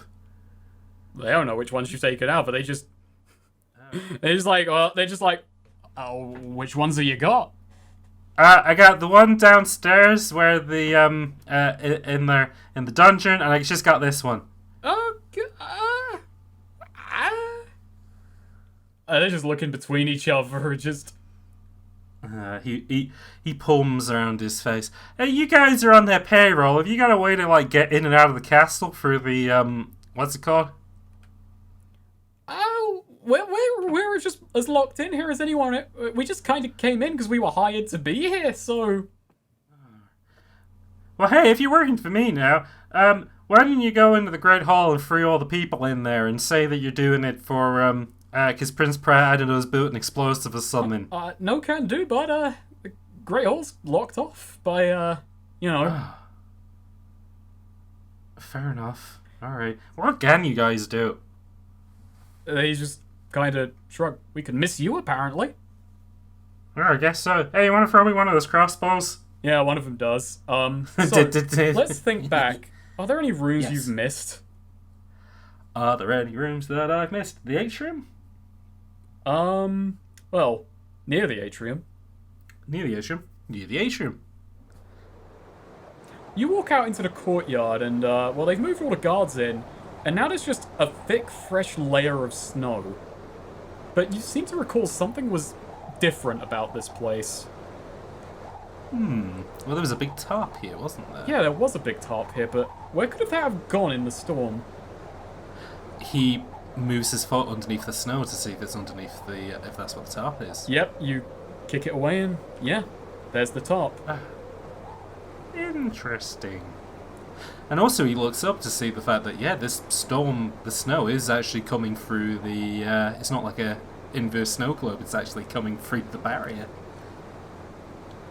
Interesting. He is going to grab the tarp, though, and he's going to try and find somewhere that he can, like, douse it in oil and burn it. I'll say, yeah, you can do that. You just drag it. You drag it into maybe the kitchens or maybe somewhere, and, you know. Yeah. And up it goes. And how's that barrier looking? You just faintly hear it as it burns up. Just, it feels like it's everywhere at once, that noise. Just a faint hum as something just leaves the universe. Interesting. He has a look outside. Well, here's the thing. It didn't sound like... Well, how do I put this? It didn't sound like it was coming from outside. It sounded like it was coming from within the castle. He's gonna go investigate inside the castle. Yeah. Well, those two... As you kind of exit the kitchens and back up to the public hallway, one of those doors has moved a bit. He goes to grab the door. The knob turns. Nothing blocks you from grabbing the door that leads into the Great Hall.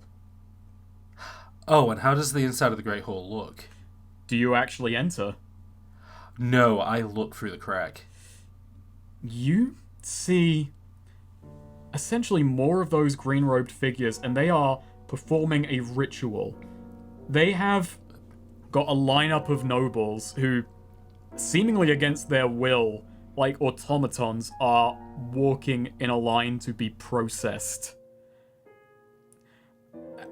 The people in the green suits, they chant. Sat on your dad's throne is Uncle Droog. He just has a hand on his chin. He just, couldn't this go any faster? Prince Pratt would like to join up with the other, the three people. Okay. The Elven Baker. Yeah, I will say they, and joined by Balian, they didn't wind up finding anything. It was all you, basically. Wow, well done, Pratt. Like, they searched the bakery and the kitchen, see if they missed something, and they didn't. They just were wandering around down there. Balian is a little bit more intoxicated because he got into the buttery and helped himself to some beer. So, here's the situation. John Hipino sold us all out. Well, he mostly sold me out. He saw that Uncle Droog was going to give him a new job and he was going to wipe all our memories and stuff, so he basically gave them all away to get into the castle. Fortunately, I managed to find all the paperwork for the force field. One was being held by my auntie, although I don't know how long she's going to be my auntie for. One was being held by a big guy in the place underneath, and then I burnt that big old tarp that was out in the snow. Alright, so what are we doing here then? Well, now we have to go after the big guy, Droog, and unfortunately he's processing noblemen. So, I'm out, says Jimmy Smokes. Skipper looks at you and goes, well, I'm not. That's why you're going to be my new head of the guard when this is all over, Skipper. But, so what I'm thinking is, Droog wants to be king, and the only thing that's standing in the way of that is me. So, I'm going to give myself over as bait, and hopefully that's going to give you guys the chance to get everybody out of there safely. Balian looks a bit uneasy about that. What's up, Balian? Well, if he's got him frozen in place and moving all weird, like, how do you think we're gonna get hundreds of nobles out of one room with just you as distraction? It's one room. Fair point. Well, maybe they gotta be using some kind of magic or paperwork to do that, and, I saw a guy in there chanting, and you're the magic guy, so maybe while I'm distracting him, maybe you can get up on him and stop whatever magic he's doing to keep them stuck in place. You want me to sneak into the middle of a big great hall where all eyes are on the ritual? Well, all eyes are going to be on me, won't they? He's shaking his head. That's what you come up with. You better cut me a real good one after this. I'm talking double what you promised me earlier. Well, I mean, I'm going to make you double the not Minister of Magic? Yeah, basically. Pay me double what you would be paying the Minister of Magic that I'm not going to be doing. Oh, jeez, I don't know how much gold I've got left in the treasure. Oh, yeah, whatever. Okay, I can do that. Can you? Yeah, of course I can. I'm King Pratt. Sure are. Meanwhile, he looks at the Elven Baker and Skipper and he says, what about you guys? You going to help out? She's looking and she says, flower. Flower? Flower. How about, this is not a smoke screen, but a screen of some kind. He turns his eyes and he goes, that's not a bad idea. We got a lot of it. We were going to make more cakes, but we didn't quite have the time. Things were sprung on us like they were sprung on you. Apparently every noble in the kingdom knew this party was happening before any of us did. So got a lot more to make cakes than where that came from. We just didn't make as many as we could have done. So I have a really stupid idea, but I'm not going to go. I'm just going to say what the idea was because I'm not going to go with it. Okay. The idea was he goes out wearing bags of flour, then it looks like plastic explosive, like I'm wearing a bomb jacket. Oh yeah, C4 is big in the. Yeah, but I realised they're not like bags of flour like you'd get in Tesco's. They're just like big old sacks of flour. Sacks, because this is the old days. I just like the idea. I've got a bomb here, Uncle. Well, hey, you know what else is in burlap sacks? Manure. Manure was used for explode. That's a horrible thought, and we haven't even touched the stables. That is very true, and also they may need a. You may potentially need another exit out of this, so it's not a bad idea. It might. Oh wait, you wouldn't actually smell because you'd be pretending they were manure. But no, look, there's a lot of logistics behind this very weird plan. So, I like the idea of using flour as a smokescreen. Pratt is the first part of the distraction. Flour as a smokescreen. Get the guy doing the ritual. Get the people out there. Whatever happens next, happens next. Okay. So describe what you do as the plan triggers. So, first things first, he goes through the plan with the other four, which is, right, Balian, you're the magic guy, so you sneak behind once the flower goes up, you sneak the guy doing the ritual, steal his stuff, and that'll be that. If you need it, he throws him the crossbow. Use this to slow him down, okay? Easy as that. Meanwhile, Skipper, and he forgot the name of the elf, unfortunately. Right. You create the flower smokescreen and you start to pull people out. Meanwhile, Prince Pinch, who I haven't talked to much in a while, I want you to go and create a little bit of chaos. Just fly around and breathe some fire if you can. Meanwhile, I'm going to deal with dear old Uncle Droog. Okay, he squawks. So, alright, it opens with you kicking in the door. Yeah. So, the nobles are being shuffled between this thing. Many of them are just sat ramrod still. There's a strange thing as they all kind of turn, just very stiffly try and turn their necks and their eyes to look at you as you enter. Their lower bodies, most of their upper bodies, are totally motionless. And jolting upright from his chair is your dear old Uncle Droog. And he goes, what? And he composes, my word, there is some of the Hemlocked blood in you after all. I'm almost proud, though. I'm sure everyone here must be disappointed. No, why would they be disappointed? I promised them a great future. Yeah, and they're looking at it, doing big old white arms. He's covered in grease. He looks fucking wild. A gob of grease just flies and hits a noble in the face. It hits one of the candles and it blows up. Oh no. Grease fire. Oh, perfect. The real distraction. But yeah, he's just kind of stood and he's just... Listen, Pratt, I may not have explained myself terribly well. I didn't... You overcame the Dragmite, which... He looks and he... Does he see it? Do you have it on you? Or... Not yet. Okay. You overcame it, and for that you've won my respect. That was our little trial. I want you to survive the night, and let me just say I'll be taking the weight of this kingdom off of your shoulders. You never wanted to be prince. You just wanted the life of a aristocrat, a rich boy, and reality had to come knocking, so let's make this as easy as it can be. Tomorrow, you will start a new life somewhere other. And this kingdom will fall to someone who actually wants it. Shakes his head back and forth and goes, Uncle, I know what a lot of people here think about me because of what has happened in the past few months. Probably even you. From the moment that I hired that huckster who put together the task guard, things were looking bad for me. But you know what? In some places they were looking up.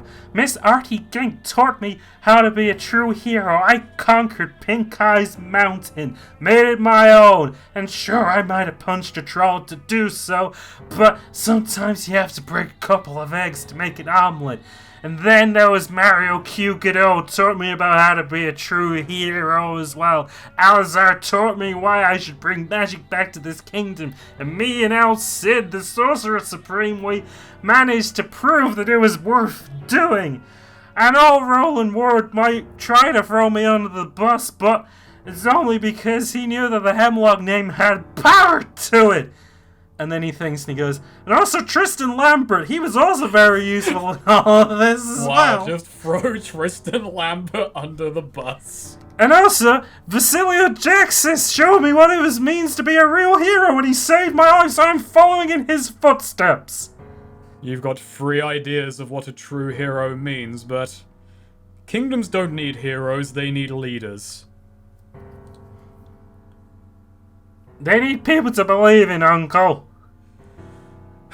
Alright, so you got rid of the runes, you've apparently delayed our little ritual, which, well, I was getting bored, but I didn't want to start killing my constituents, so we might be sat here for a day or two. What are you doing then? I've still got guards, I've still got people in here who, you know, who are working for me, who can't back down now, and besides, you may have taken out the rune that keeps people in and out of here, but, well, there's still the rune that's keeping this castle in place, and you're not getting to it. He pulls back his sleeve. Etched into his wrist is that rune. Wow, that is metal. It's freshly cut. He did that after he got in here. Wow, that's metal.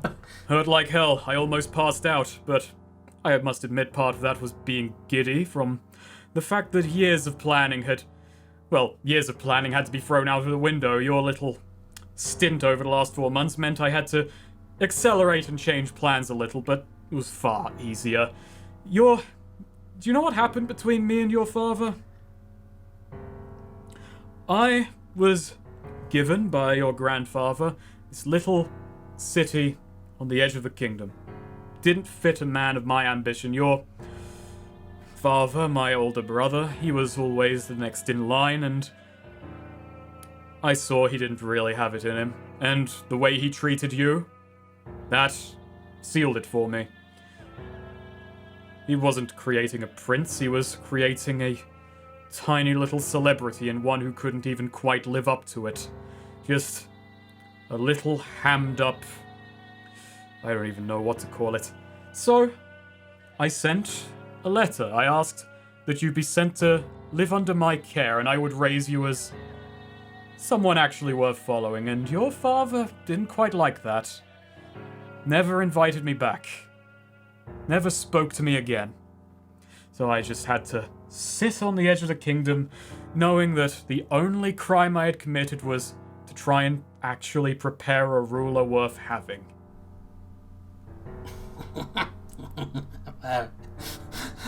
Prince Pratt is fucked up from hearing that, wow, but... God, how do you even respond to that? Jeez Louise. To be fair, I feel like this was a bit of an overreaction. I think so too. Yeah, he does look around and sees that, yeah, I've been alive for like 20, 21 years. Like, this is a bit much, Unc. Come on. He pops his chest up and he goes, "Problem with you, Uncle, is that you're living in the past. Meanwhile, I'm living for the future. I see a bright future for TehSnakerer, and wherever that involves me or not, it doesn't matter. All I know is that it doesn't involve you. I'm giving the power back to the people." I guess you could say flower power at this point. Oh, yeah. A good way to at that start point, distraction. Was it Bray and who else? And Skipper. Not just Skipper, those terrified courtiers. Oh, yes. As several sacks of flour cut open are just either thrown or just scattered, creating a huge screen that covers half of the hall. Clicks his fingers at one of the bars to start playing popular music of the day. Popular music of the day starts playing as a rendition, a very strange medieval rendition of Welcome to the Jungle starts playing, which is popular music of the day. We'd like to welcome you to the forest where we'd like to have a game. No one in the room actually likes that. It would be a good time for the prince to pull out a flute and start playing the quest and show thing, but he has to do some fighting, unfortunately. Yeah. Yeah, he's going to just start throwing fists to, like, protect the other people as they try and do their thing. Okay, who are you throwing fists at? Anyone who... Well, actually, that's the thing. So has the distraction worked for them? Yeah, they've taken their eyes off the ritual. Okay. In that case, this is still the Great Hall and there's still food here, yeah? Food was never delivered, remember? Oh yeah, the food never turned up. Wine turned up. But there's still like vases and Yeah. like decorations and stuff. I will say there were plates. It's a lot more brutal when you think of it that way, but... That's funny. He's gonna throw a bowl at the guy who was doing the incantation. I will say I regret that food wasn't brought in so we couldn't have ended on a food fight, but... Food fight. Yeah. Okay, so who are you throwing that at again? The guy who was doing the incantation to make things a little bit easier for Balian. Okay, yeah. Roll it. Alright.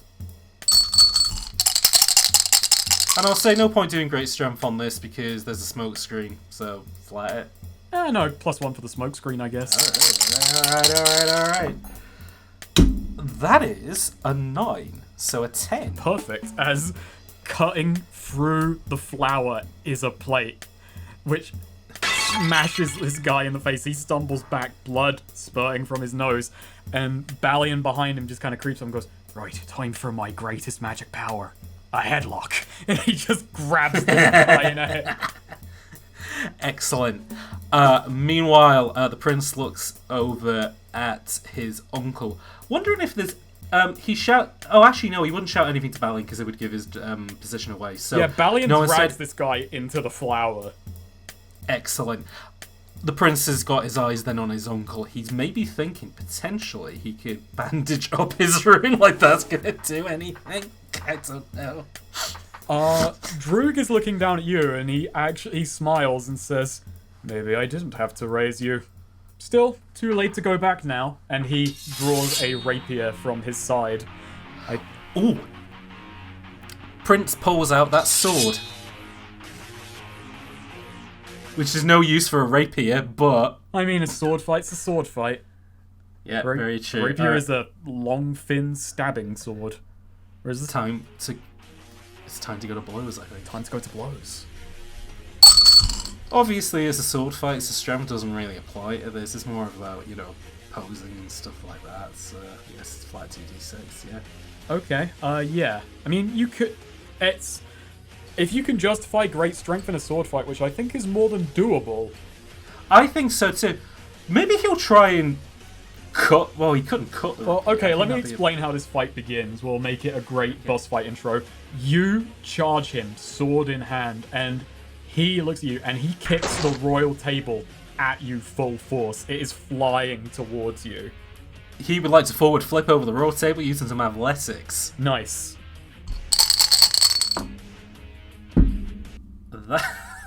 That's a 6. So a 7? Or just a 6? Oh, yeah, sorry, so a 7, yeah.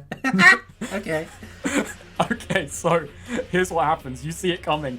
You jump, ready to do a flip. You don't quite time it right. It hits you in the shins.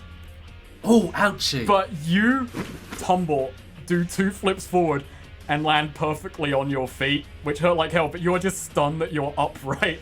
And you are too shocked to notice that he closed the distance with you and socks you across the face.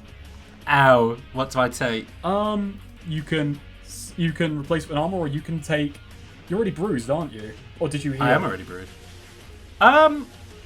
No, let's say this is all happening secretly, so he hasn't had a chance to heal yet. Okay, so you are on winded, which seems about right. Ooh. Yeah, so he's bruised and winded then. Okay, so he's huffing and puffing then as he's been knocked across the chops by his uncle. He's looking at you. He kind of socked you, and you're now on the floor. He could press the advantage, but instead he makes a show of standing there. He extends his arms, puffs his own chest out. How big was your dad? Dad is like 2 foot shorter, but nearly twice as wide as Pratt. Okay. I'm gonna say he does have a similar stature to your dad. I'm not sure about your dad's coloration, but in a moment of dazing looking up at him, you feel a very weird connection. Oh, yeah. Pratt is going to, while this guy is grandstanding, take the advantage of grabbing his leg and yanking him. Okay. Go for it. And I'd say that's great strength. Oh, 8, so 9. Okay, so yeah. You do that. He nearly resists, but he tumbles, but you also, lose a bit of your footing. I'll also say, the flower, Break didn't stop, running around and the nose, just spreading around. They want the whole place covered. And that's kind of worked against you as you both hit the deck. He scrambles, and he does trip over, and I will say he's, a bit winded, a bit knocked, but he scrambles and disappears into the flower. Damn it. Pratt takes maybe a tablecloth to wrap that around his mouth and nose so he doesn't breathe it in, and he's just gonna try and grab him in this flower. Okay, roll 2d6 minus 1. You are grabbing blind. Ooh, that's a 9, so an 8. Okay, you reach out and you grab, and you actually do wind up catching 2 people, one in each hand. And you hear, "Oh God, what you doing?" And good catch. I'm sorry. You have in one hand you have Balian, in the other hand you do have your Uncle Drew. You can tell by the size, shape, and voice you just heard. Balian, look at the rune on his arm. How do I stop this? I burn it off, cut it off, I don't know. You hear a punch in front of you. Oh, as Balian is punched, I'm guessing. There you are, assuming correctly. Wowee. And then you feel a hand about your wrist trying to yank it off. Oh no. He's gonna try and took a war. He's gonna try and grip back. Go for it. All right. Ooh, that is a 7, a 4, and a 3. Yeah, you do yank it off, and you get away from him, and the dust, the flower clears. You're now once again just face to face, back in neutral. Time for footsies. He's got his rapier drawn. He's like, "I don't want to use it, but you're getting troublesome, little Pratt." Pratt is going to try and filibuster him, as secretly he is going to heat up his sword over maybe a candle or one of the torches in the room that he's in. Cool, I like it, because there was a summoning circle, so you might be able to get away with a little sneak like that. Okay. You want me to roll to see if I can get away with it, or you want me to? I think you're rolling more for the charisma to keep his eyes off the sword. You're misdirecting him. This is a magician's trick. Oh, an 11! Okay, you've got his full undivided attention. What do you say as he's kind of circling you with the rapier? He's taken a stance. He's now trying to treat this like a proper fight. Okay, I'm sorry. Okay, I realize that you got the experience and all this, Uncle. And listen, if I had a choice, Daddy made the wrong decision. Okay, he should have sent me to live with you, because I hear what all the people say about me. I'm an idiot, that I can't get anything right, and I need some toughness in me. Mom and Dad were both soft on me. That's why I was such a fat kid, Uncle. If I was with you, I would have known how to be a true king. And maybe we can get that, that memory wiping stuff working again. But maybe you could wipe my memory, and I could be like your protege. I could be your son. Oh. He drops the sword a bit, and he's like, maybe you do see sense. My word. Is that what it took? You rampaged through your own castle, took out my men, there's parts of you I wouldn't even want to wipe at this point. There's something in you to be proud of. He nods up and down. He goes, see, Uncle, you see what I mean? You shouldn't, things might be bad now, but, you just gotta look at the opportunities that we got. You don't want to, burn your ties. He's gonna use that fucking bright red sword to cauterize his arm. Yeah, you just want to take that, because that's fucking sick. Yeah. I'm gonna say as well, like, he dropped sword, he put out the hand to shake. Oh, yeah. Yeah, and you do that. And that is burnt to a crisp. The rune disappears.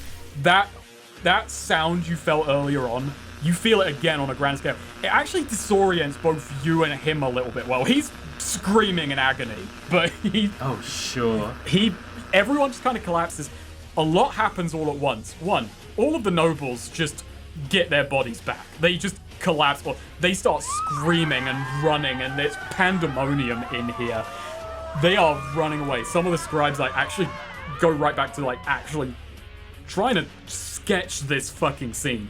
Meanwhile, you just kind of, both you and your uncle kind of fall to the ground as a great dizziness is felt as you feel as something in the air is dissipating. And then you hear a... Yeah. Neat. And he just... look of pure anger in his face.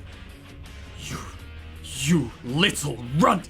He doesn't go for the sword. He goes for a chair and tries to raise it on high at you. All at once, 5 people dogpile him, one of which is a dog man. Oh, cool. They are just holding him back, but he's big. He is shaking them off, throwing them everywhere. You know what? It's sucker punch time. It's time to wrap this thing up. Yeah.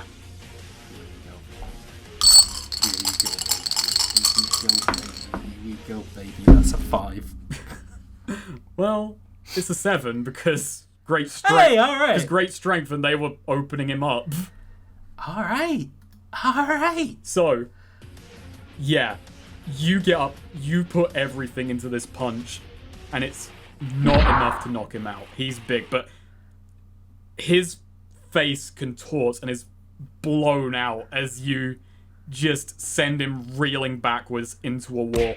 Everyone dives off of him, gets away, and he just slides and crumples, and through dazed, glassy eyes, he just looks up at you and just, before he passes out, he just looks up at you and says, okay, there's something in your sight of the family. And he's out. Out like a light. Pratt shakes out his hand and he looks at his people and he goes, you guys alright? Woo! And there's cheering and clapping. Several people do try and run over and hoist you up, but you are huge, so they don't. Oh god, yeah. They just crumple. No, you don't have to do that, it's okay. There's cheering, there's people pouring you wine. Someone pours you a... No, I don't drink, sorry. There's everyone is cheering and clapping and parading. Some people have ran outside. It's a bit emptier in here, but there's still maybe 100 or so people who just stuck around to find out. Wow. As I'd say for once, you definitely, Pratt got a unmitigated victory without remit, without... yeah, no side effects. Yeah, no blowback to this, I imagine. Well, I just... yeah. Well, we'll find out. You saved the nobles, you stopped thing, and you basically fought a whole castle by yourself this night, and you won. And there's people looking at you, and, after the kind of cheering and celebration died, the clapping has died down. People aren't sure what to do with the rest of the night. Your guards kind of come in, and they are very thankful that some of them are sneezing, but, I think you saved them from hypothermia, or a cold, maybe, but... Yeah. There's a few snuffling noses amongst them. The guards that were working for him that you didn't capture are very quickly rounded up because the guards that were from other cities vastly outnumbered them. Oh, yeah. They were a large group, but not the biggest. But yeah, no one's really sure what to do. They're all looking at you, King Pratt. He bites his lip and looks around. The food never turned up, did it? That's all. That's never happening. So Has probably gone cold. yeah, he looks around. The raw hall is covered in dust and and flour and blood. Everything's a mess. And wax. And wax. Grease. Just grease everywhere. He looks out and he sees the city of TehSnakerer through the big old open doors of the castle, and he looks at the people and he goes, yeah, this ain't a place for a king. I gotta go be with my people. Come on, guys. They're all heading to Hemlock's Hoof. Oh, hundreds of them are gonna try and squeeze in Hemlock's Hoof. It's a beautiful Christmassy, no, a Prattmassy scene as Oh yeah, Prattmas Eve, yes. as people come in, and people have heard the stories. People like nobles ran out and they were telling story. There was a hostage situation at the castle, but Pratt saved us. But Pratt the idiot's son defused the bomb. You lead him in, and Johnny Biggs sees you and he gives you a big old nod and he pours you a non-alcoholic beer. Excellent. There is just a big rug over the bit of floor you annihilated yesterday. It starts off as just you are down there and you are drinking with the people as cut to in a jail cell, I imagine, just Uncle Droog just licking his wounds. Then cut back an hour later, people are spilling out onto the streets. There's tables set up, a parade in the streets as Pratt saved everyone. And somehow, some way, Pratt fought everyone that day and won. And hey, you didn't kill anyone, so accounts can match up of what went down that night. What the hell? What? Why did I bother with Quest and Show? Pratt could have sorted all of this out if he had just done it himself. And then he gets knocked in the head and forgets everything he learned that night. Dang it. Yeah, damn it. And then he wakes up and it was all a dream. I did, when you first broached the question of how we're going to do this, I considered that idea for all of 5 seconds of giving him like this big thing and then ripping it away, and then it was all a dream. I can't do that. No, not now. I don't want to do that. No. I don't want to see that. I would be destroyed. I would be rightfully annihilated for doing so. So, no, that happened. That was real. Everyone just in shock at home. Pratt won today. Pratt won the day. Pratt won. Wow. Pratt won. Droog 0. So until Droog's Revenge. Quest and Show 2. Return of Droog. Yeah, that's who's going to be the quest given next time is Droog. Oh, I mean, if he had won, that would. So, I want you to go out into the forest and find this guy for me, please. So, cut to the next day. The papers are lit with the stories of Hard to Die 2, Pratt's Revenge. Is the big horrible headline that they are in the midst of casting. They've told Bruce Willis that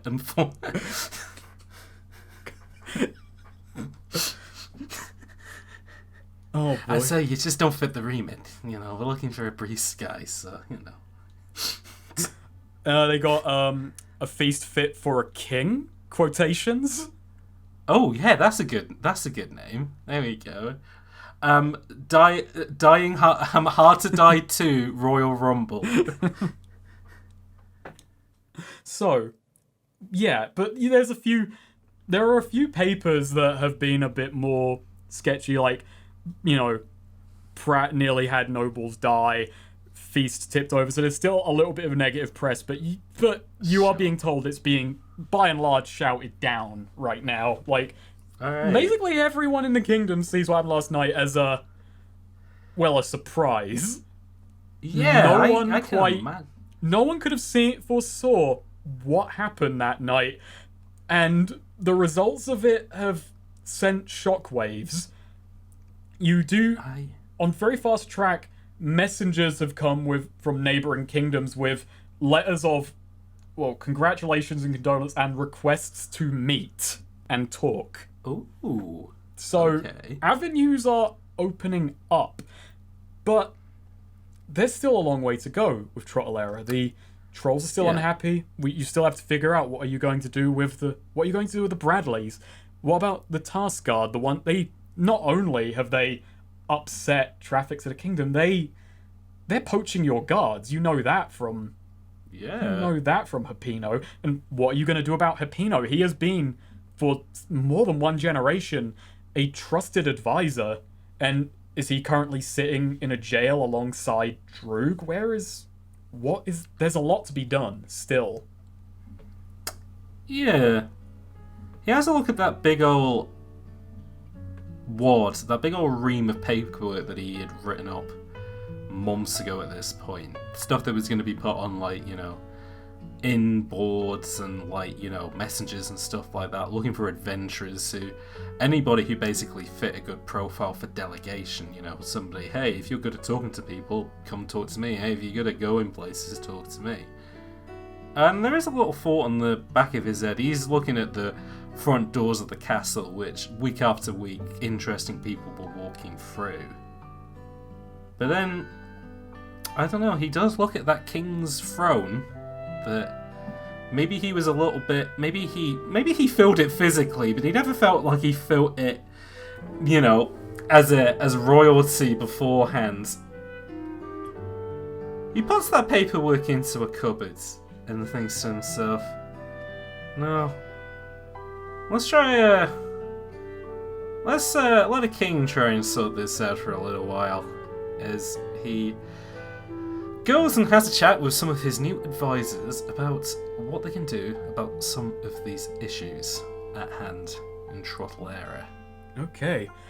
We leave then on a shot of Pratt walking out of the throne room. The door shuts. We just see the back of a throne room and just a stack of papers. For the last 4 months, Prince Pratt has seen people in and out of this room, but from today on, I think it's going to be a king walking through those doors. Wow. And we zoom out on the great big castle TehSnakerer sat on the hill. It's a very, very busy day. People are coming into and out of the city. A lot of people are being ferried off to jails. But the castle is filled with more workers than ever who are trying to fix things up and clean what happened last night. The thunder snow has died down. Now it's just a calm, gentle dusting of snow. Nice. Yeah.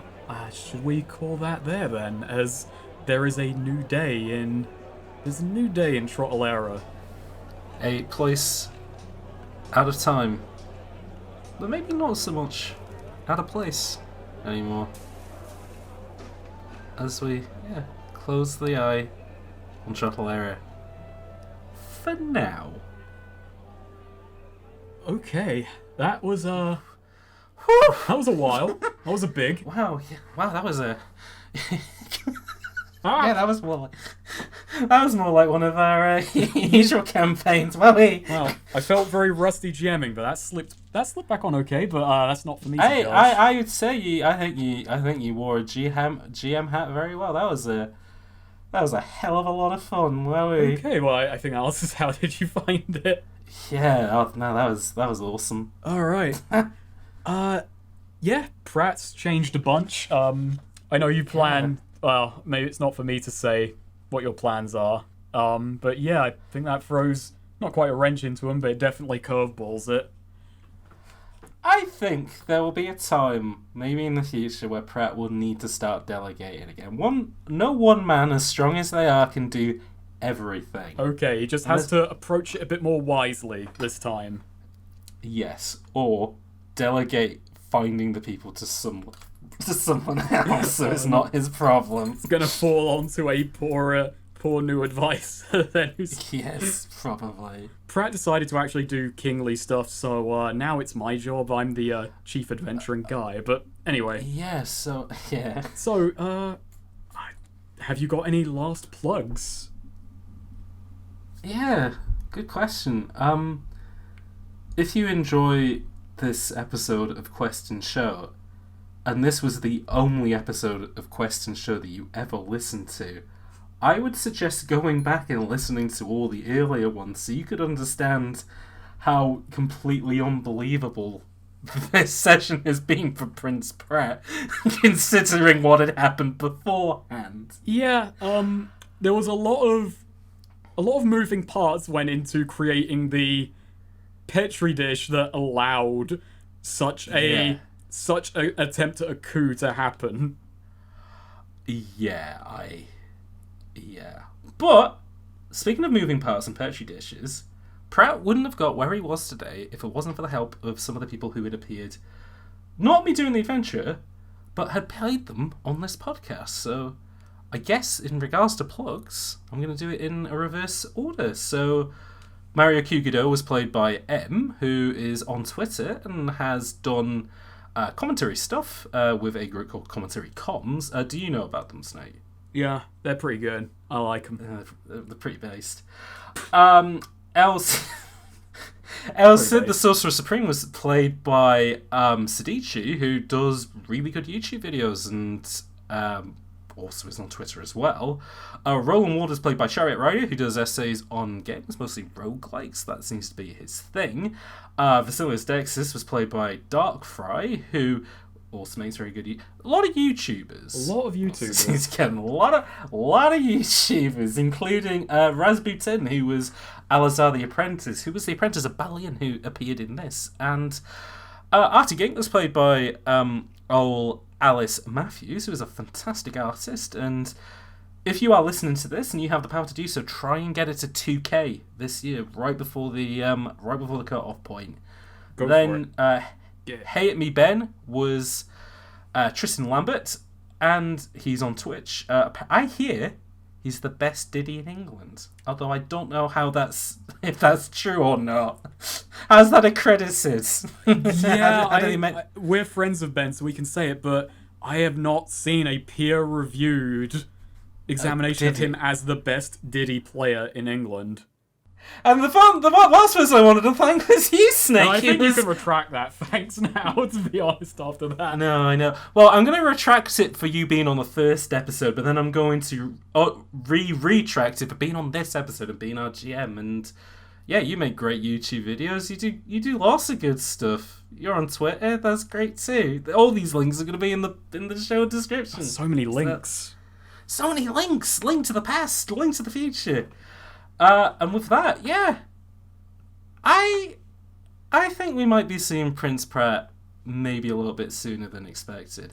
Mostly because of the fact that I got a lot of people asking if they could be on this. So you've got obligations to fulfill, which hey, a king has obligations. So king has obligations, and perhaps at some point we may figure out what happened to his mum and dad.